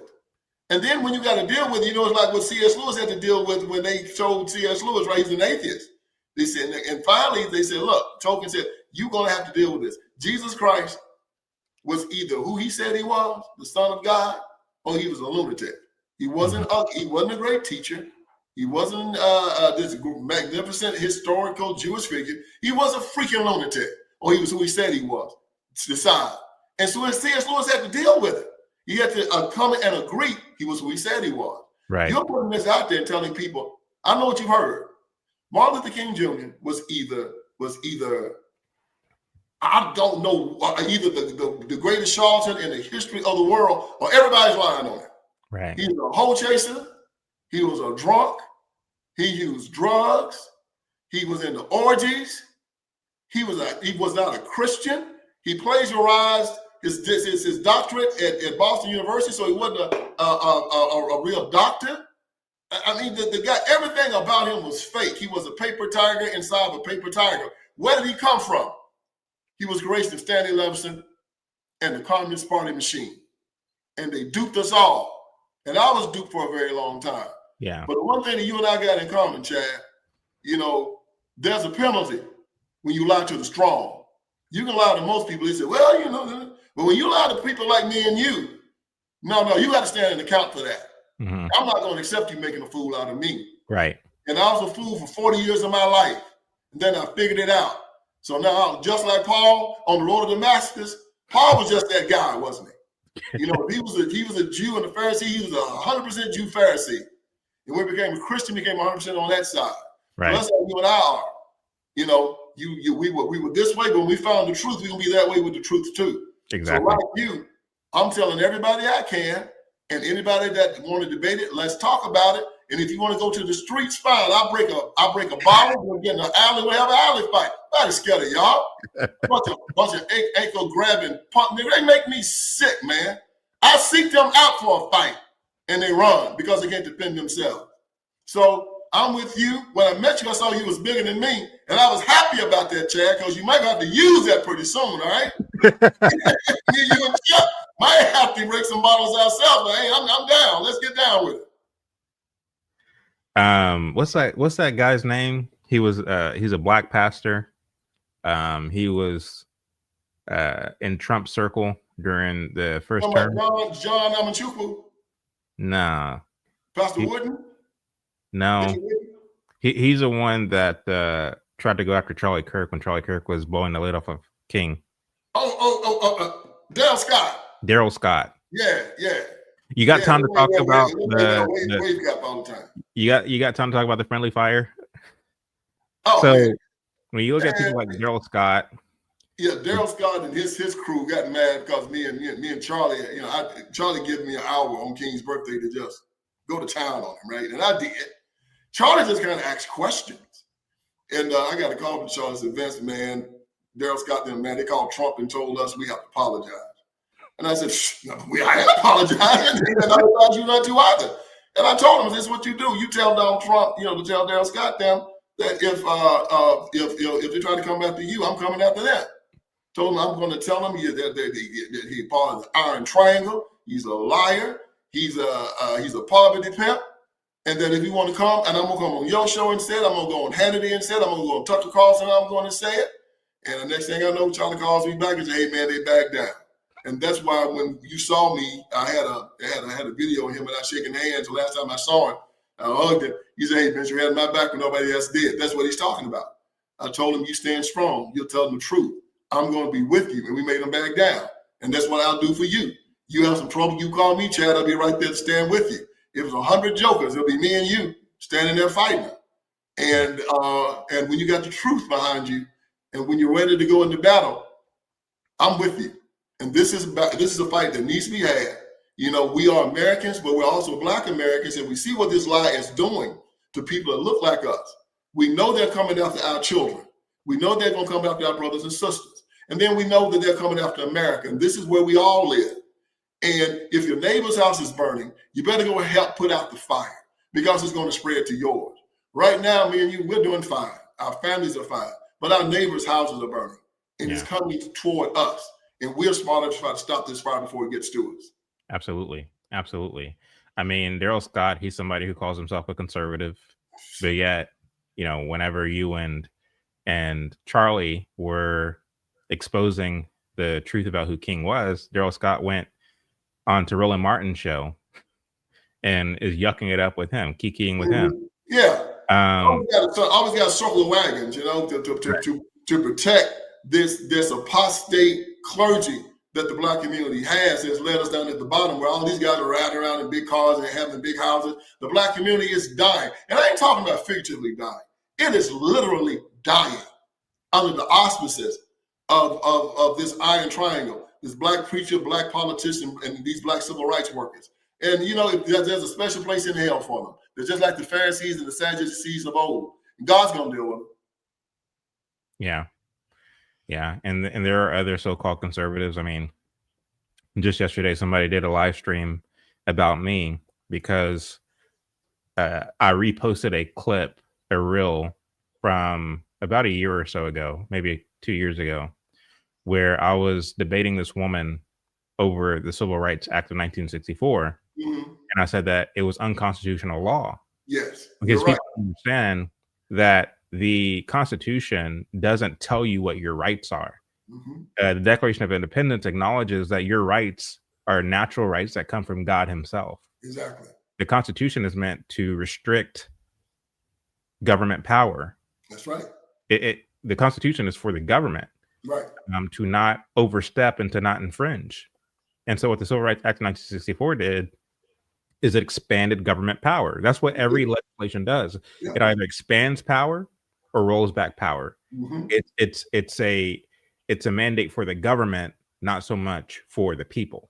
It almost overrode the whole Constitution. Right. And so what the Civil Rights Act of 1964 did is in keeping with Marxism.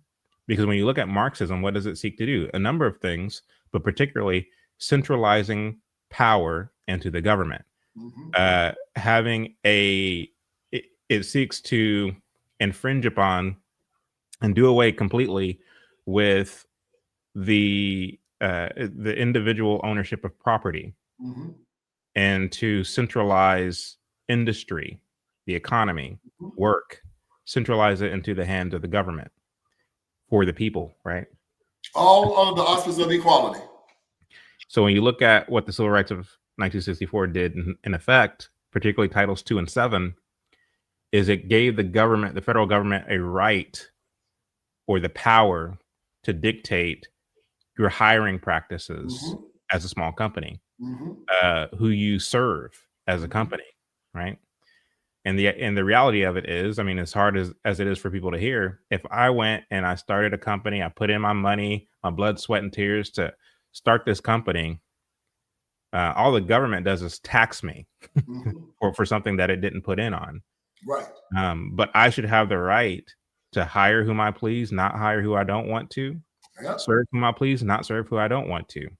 And to the extent that people take issue with that, they can simply choose not to patronize my business, to instead patronize my competitors. And the free market will rule out those whose values are not compatible with their own. There it is. You hit it right on the head.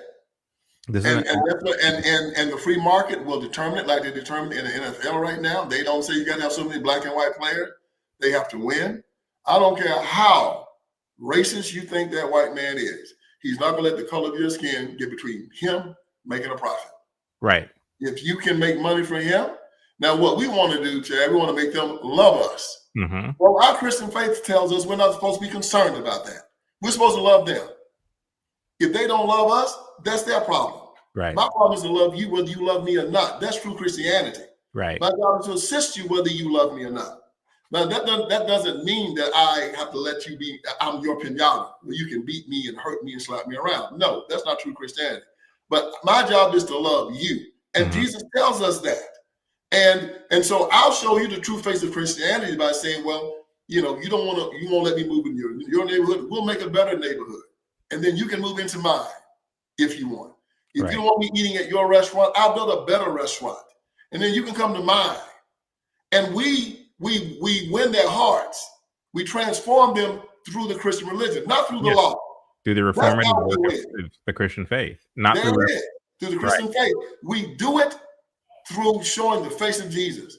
And that's how we've changed the world, not by going to Caesar, but by doing the hard work of going into the streets and showing them who we are, letting our light shine, so men might see your good works and glorify the Father which is in heaven. But that was just a little bit too slow for them. They wanted to be accepted by racists. They wanted racists to love them. Right. A guy like you and I would say, you know, if you don't want me to work for you, dude, I don't want to work for you. Why the hell would I want to work for a racist? And have him mistreat me all while I'm there? Why would I want to trade and give money to a racist? Why would I do that? It makes no sense to me. And it has not done the black community any good whatsoever. We're still at the bottom of it. Now, if we were where the Jewish community was, and the Indian community, and the Asian community, I said, well, the civil rights movement worked. That Martin Luther King Jr. was a genius. We're still at the bottom and still trying to say that there was some virtue in that movement. No. 5 times more men in prison. AIDS, killing black men. The black family destroyed. The economic structure of the black community destroyed. Educational system destroyed. Christianity is now apostate. And yet we celebrate the civil rights movement. Yeah, you got your symbol. You lost your family, you lost your community, you lost your virtue and your dignity, but you have your symbol. You have the civil rights movement. You have a 40-foot statue in Washington, D.C. and a national holiday each year, but you lost your dignity. Lost it all. Good grief. But yeah, I mean, and the interesting thing about it is, unfortunately, most Americans are ignorant to the distinction between desegregation and forced integration. Correct. The rights movement was about forced integration. Exactly. It can be argued, and I even argue, that counties and states implementing segregation, telling businesses that you have to have a door for blacks and a door for whites, that's unconstitutional. I can see that argument, and I agree to that argument. Yes. But to the extent that those laws exist, you undergo the reformative work of desegregation, of making it clear that if you are a business owner, you have the right, you have the freedom of association. You can hire whom you please, you can serve whom you please, but the state doesn't have the right to dictate those matters for you. So what we did with the civil rights movement is we replaced one tyrant for another. Yes. We replaced the tyranny of the states who were forcing segregation with the tyranny of the federal government, who gave the government the power to tell to tell businesses you have to hire everybody in indiscriminate of race. You have to serve everybody indiscriminate of race. That's just as tyrannical and just as unconstitutional. Okay, Chairman, just like you know, the Montgomery bus boycott, the bus station didn't want the separation. They told the city of Montgomery, look, man, why don't you just let the people come on? You're messing with our bottom line. And it was the city of Montgomery that enforced it. Most of the time when you dealt with these private businesses, they didn't want to have to deal with those ordinances because they wanted money. They didn't care anything about black doors and white doors and black and white. They said, look, man, why don't you guys cut this mess out and let us just make money? And it was these city councils and a lot of these crazy people in government that pressed this thing. The businesses wanted it gone. And when it left, I mean, the people down south started making money hand over fist. This guy told this story, the guy that was over Birmingham Steel. He was over in, I think it was Japan, trying to get a deal made for them to buy their steel. And he said he's over there, and they were fighting, raising hell in the streets of Birmingham. King was in Birmingham, and the deal fell through. And he called back angry and said, man, you guys got to cut this mess out down south. You're killing us. So the people down south, the businessmen, like you said, they saw that their bottom line did not like forced segregation. They didn't like it. They wanted desegregation, and then they would have had the right to choose who they wanted, to associate with whomever they chose to choose to work for them. But then, of course, it's who was holding the gun, right? The civil rights community said, we have the gun now you have to do what we say. And that was equally as bad. Right. Yeah, this person who did the live stream saying that I was wrong was saying that I'm wrong because of the golden rule, treating others how you wish to be treated. And I don't know if this person was being just obtuse or if they were being disingenuous, because as a Christian, yes, I apply the golden rule. But we're talking about whether a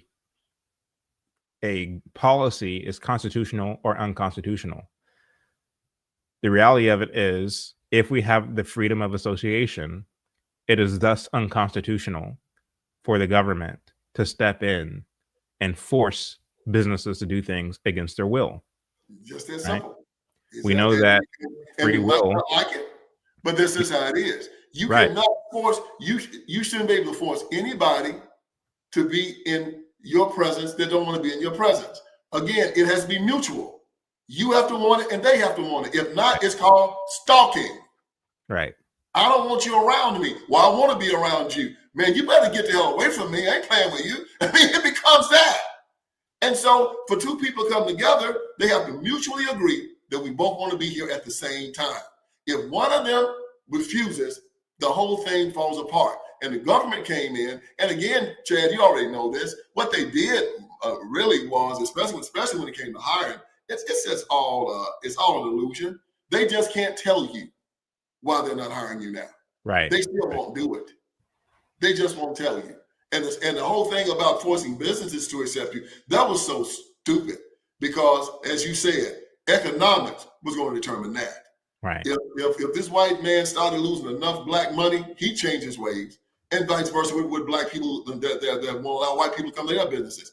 Money is green, and people usually don't care as long as you come spend it. And it would have fixed itself, as it always does in laissez-faire economics. The invisible hand always rules. Right. And then lastly, I hate that I'm even bringing this up, but there's this clout chasing YouTuber. I'm not even going to mention his name. But he has reacted to some of your content as well as some of mine.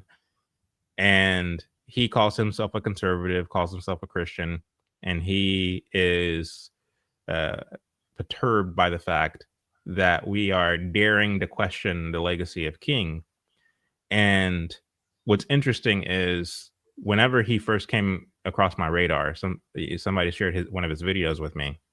I went to his page and saw that he had a relatively large following. And I was like, okay, this is somebody who I can, reach out to and we can have a conversation. We can have a debate. But then I started to notice something interesting.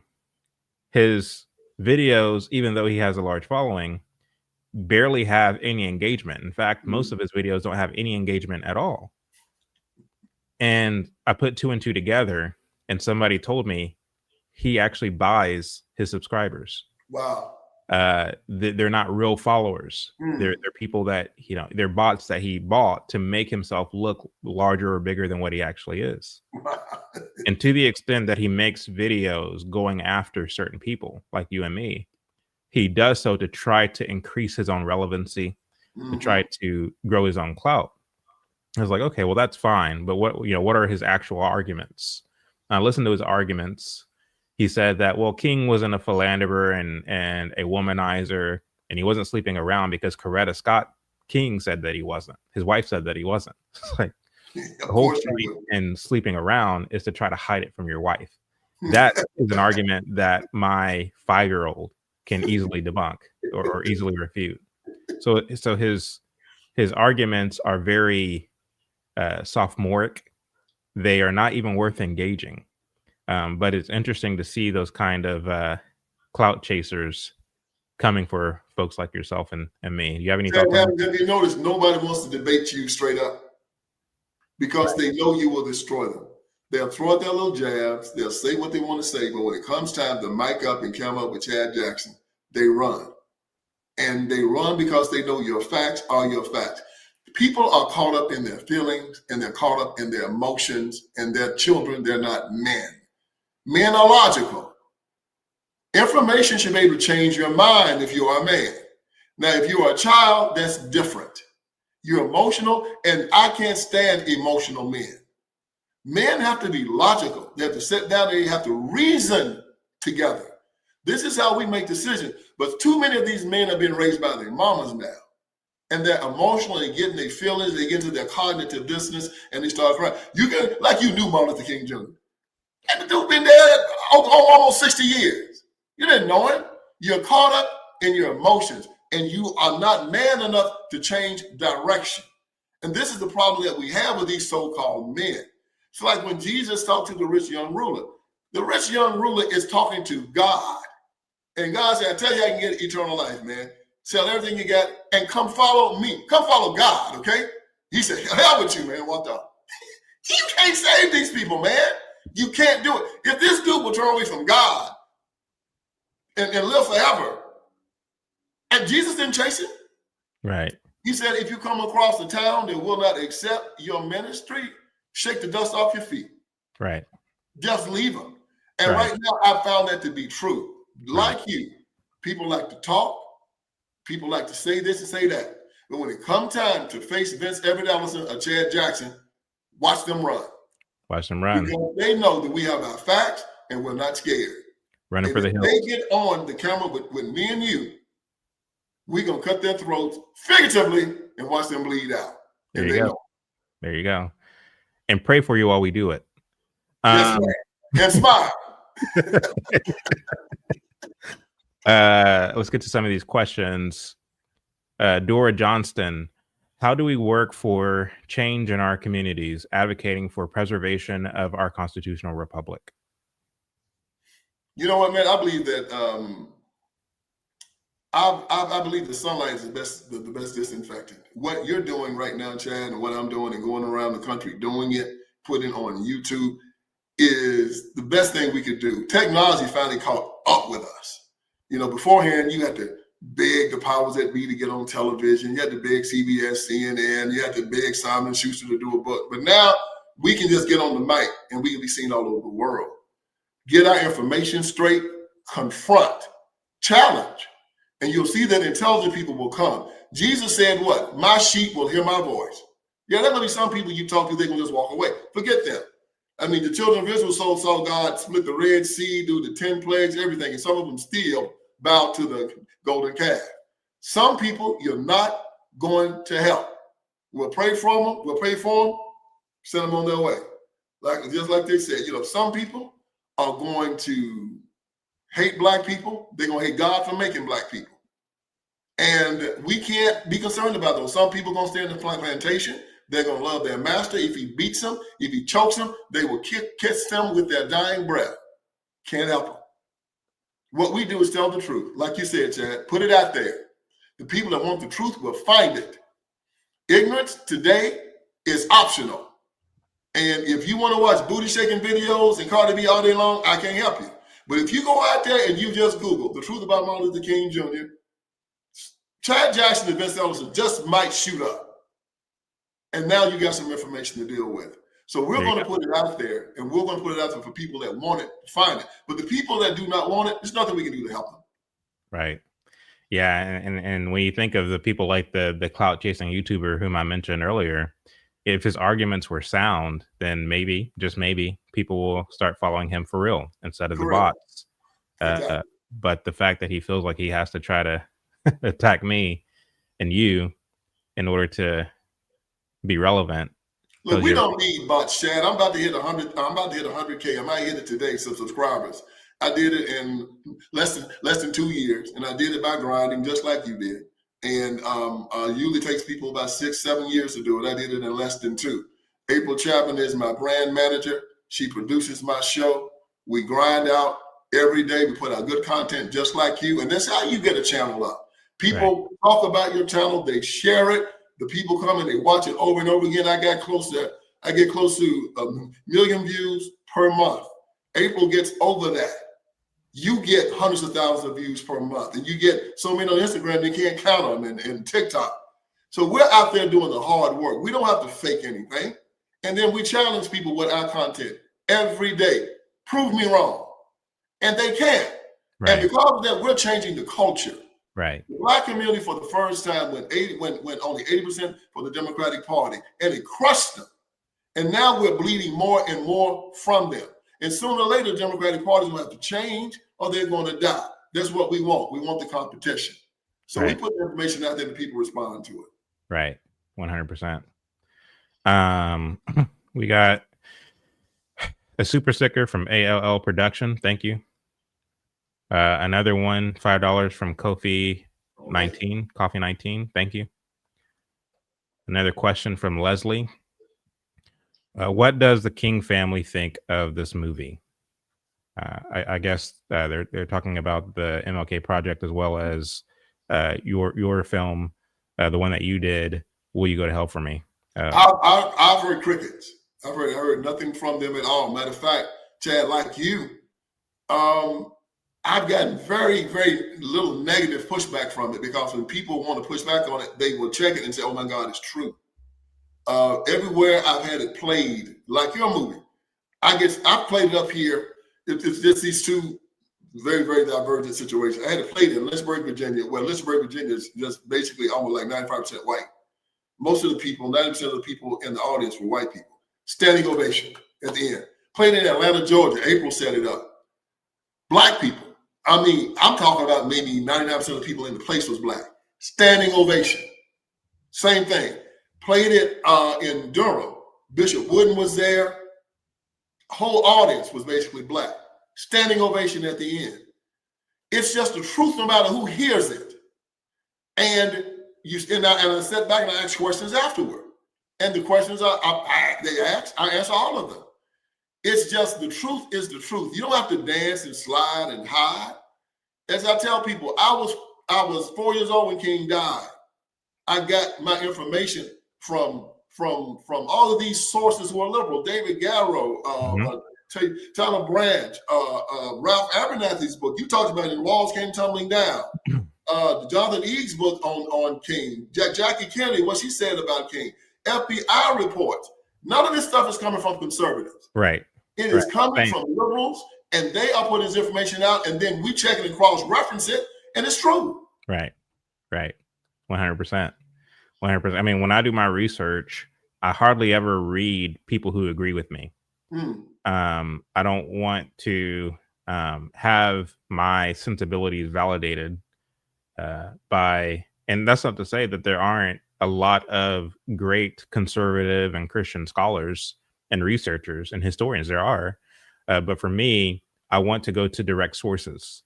I want to read those who are close to King. I want to read his own papers, such as I have.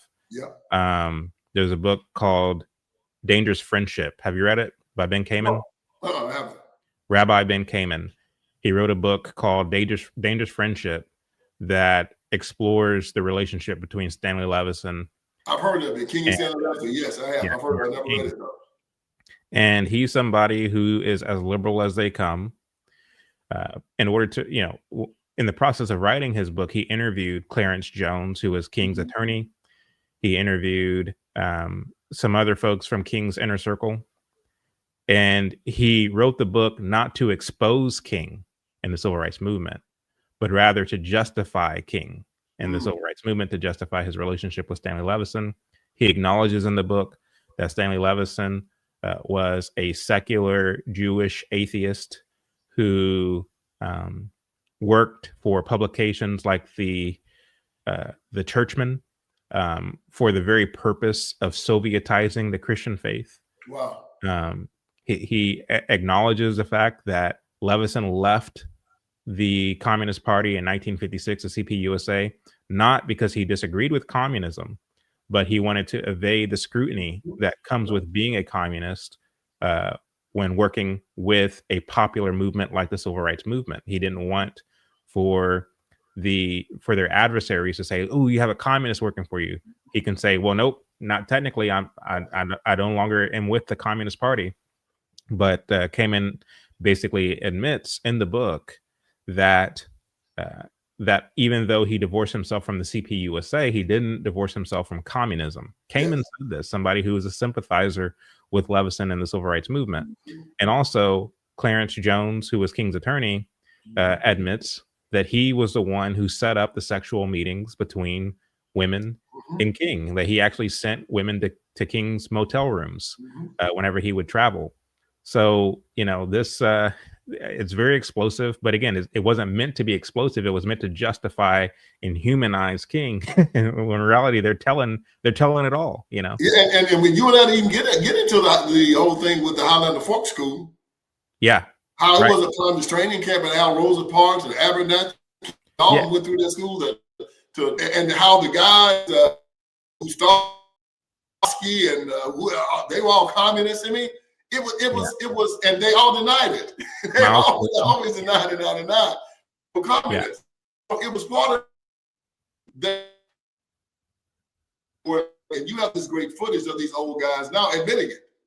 Just admit, yeah, we were all communists. We were all involved in it. We were all successful. We all recruited one another.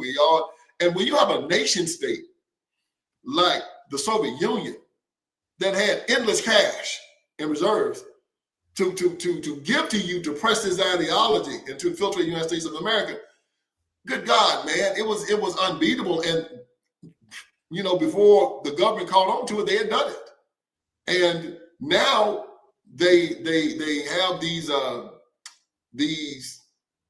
old hats, from Pelosi to Jesse Jackson to Sharpton, all of them were educated during that time, and they've taught a younger generation now the Black liberation theology, the Black politicians. They all have to come through their Highlander folk school, and they just teach them the Marxism, this modern day Marxism, how to hide it, how to lie about it, how to get elected, and then how to go into the government and get what they want.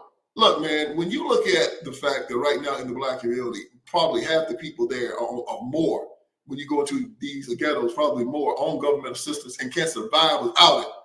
You have yourself a communist system set up in the United States of America in the inner cities, and they have the leverage to vote their people in. If they did nothing for their cause, they understood that if you get Black people to vote, they just might be the margin that we need to take over the Democratic Party and most of the time the government of the United States of America, and they've done it. Yeah, 100%. Yeah, I mean, and by the way, we're going to get more into the Highlander Folk School in the next episode, which streams this weekend. Oh, good, because that's a lot of people don't know about Highlander and what it was and where it came from and who went there and how it was like the Harvard of Marxists, right? And then sent them out to do their dirty work all over the country. 100%. The Scrapping Beauty said, Vince Ellison, your books made me understand the Democratic platform. Thank you. As a little girl, my dad said, question everything. How do we get more people to question their political parties? that use and abuse them? The best thing you can do is tell people to go to me and Chad Jackson's website and watch our shows. We bring it every week, and we challenge everyone to check our work. Every week, check what we say. And when you check it and read and study to be approved, you will then find that you have to accept ignorance and slavery, or you have to be brave enough and courageous enough to accept the truth. You cannot be free without courage. Freedom takes courage. You find the person that wants to stay at home all the time, up under their mama and their daddy. They know they won't go anywhere. They're fearful. They're scared. Freedom takes courage. So have the courage to tell people, if you don't want to believe me, watch Chad Jackson, watch Vince Ellison, and then check their work. And if you still accept this, deal with it, because you're just choosing to be a slave. So yeah, so just give me information, dear. That's what I do. I would just share information. I share books. I share pamphlets. I share websites. I used to say stuff to show it on television, but now you have the ability to show it on your phone. I used to argue with guys. I say, look, man, you know that Obamacare, a page for a free sex change operation? Man, no, I don't. You lie, man. You tripping. I have it right on the phone. Read. One source. Want another one? Read. And then they have to be convicted. Carry your information with you like a gun. Have your shorts, have your information, everything in the ready. So when you talk to a person, they call you a lie, show them the source. Right. And they have to deal with it. Or just have to admit that they take comfort in being a slave. There you go. Cognitive dissonance is always at play, it seems. Yes, it is. Prodigal has returned. Thank you, by the way, Scrapping Beauty, for that $10 super chat. Prodigal has returned, $20 super chat. At MLK's funeral, I heard what I thought was the mother put a piercing wall, but it was his father. Let's see. Why can't I read this? Okay. Let me try again. At MLK's funeral, I heard that what I thought was his mother put a piercing wall, but it was his father being held up. Oh. It was at the moment I surmised MLK's father was a LGBT. It was a womanly well, not a man overcome. I guess he was saying that. Yeah, I recall that scene. You remember? You probably saw it, Chad, when his father first saw his son's body. Yeah. And he screamed and he fainted and they had to carry him out. Yeah. Okay. Yeah, a piercing well. So he was crying very loudly. Yeah, he saw his body and Daddy King just screamed and he fell. And they had to carry him out. It's very, very, very, very sad scene.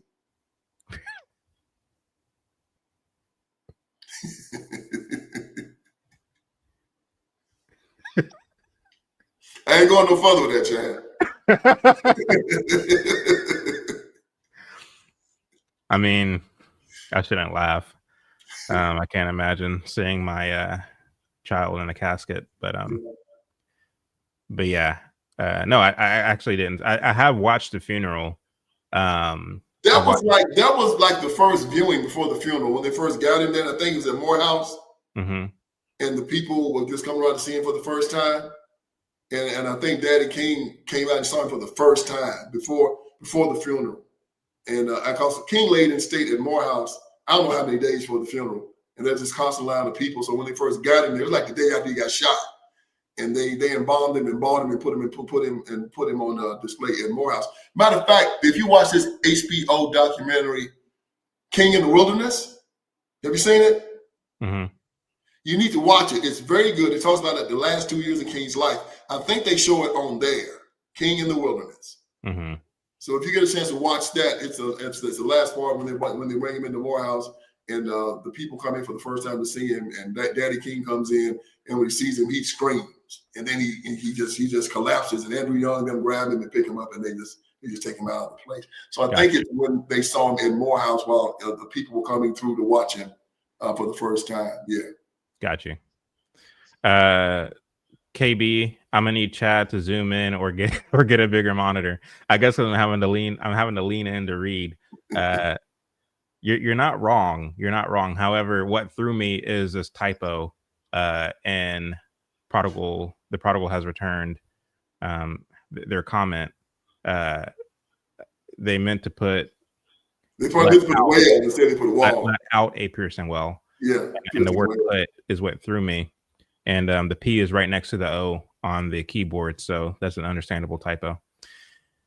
Anyway, Vince, this was such an honor. I'm going to get with April and yourself to try to come up with a date for myself and hopefully Chuck to get to Lynchburg to have a conversation, a sit-down conversation about some of these sidebars, if you will. Now, Chad, where are you? Are you down in Dallas? I'm in Dallas, yes.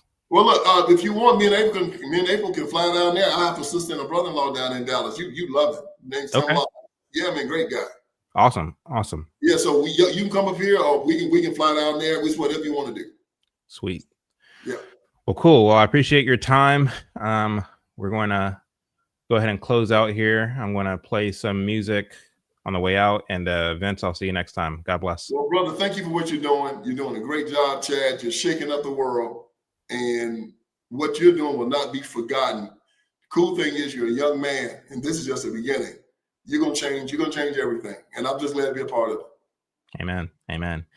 Thank y'all. Love y'all. All right, brother.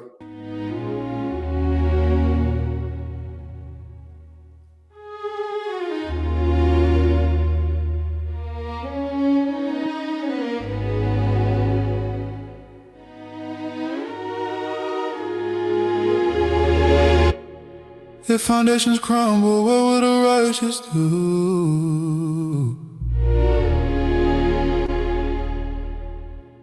I remember the God enthroned in heaven still rules. Examine me, Lord, and count me among your tribe. Continue to light my way. I just wanna see your face.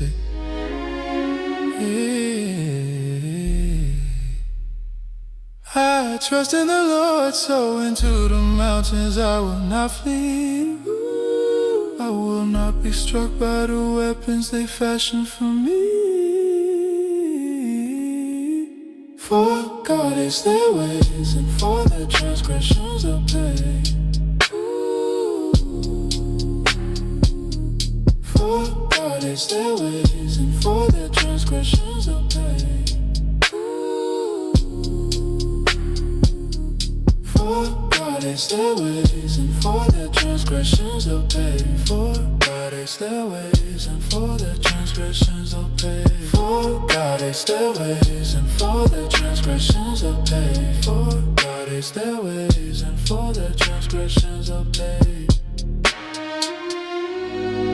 I will not conform to the spirit of this age. For this I know we will all get our wage. But thank you, O Lord, for the sacrifice you made. Use me to go forth and proclaim your name. The wicked ways of the evil won't last. Be with your remnant and order our path. Although things seem so dim, this hour will pass. We long for your coming, so come soon we ask. For God hates their ways, and for their transgressions they'll pay. For God hates their ways, and for their transgressions they'll pay. For God hates their ways, and for their transgressions they'll pay. For God hates their ways, and for their transgressions they'll pay. And for their transgressions they'll pay. For God hates their ways, and for their transgressions they'll pay.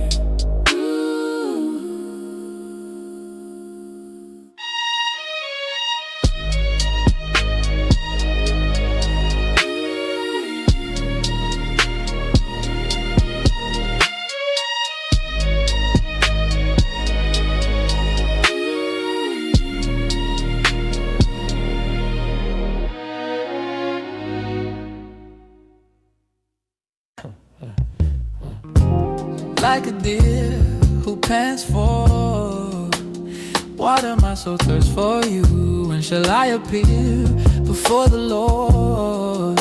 My tears have been my food. The scoffers say all day and night, tell me where is your God? My heart breaks as I recall worshiping among your tribe. I'm overwhelmed, my heart is sad, but always I will hope in you. Even though I'm displaced, to me you always been true. Yeah. I hear the crashing of raging seas, the waves and tides sweep over me. Each day the Lord pours unfailing love upon me, and I sing praises through the night. I pray to God who gives me life. Oh God, my rock, don't forget me. This I cry. Why must I wander around in grief, tormented by scoffers and enemies? They tell me the Lord is not here, he's far from me. Why am I down? Why is my heart sad? I hope in my God and I will be glad. I praise him again, my Savior and God at that.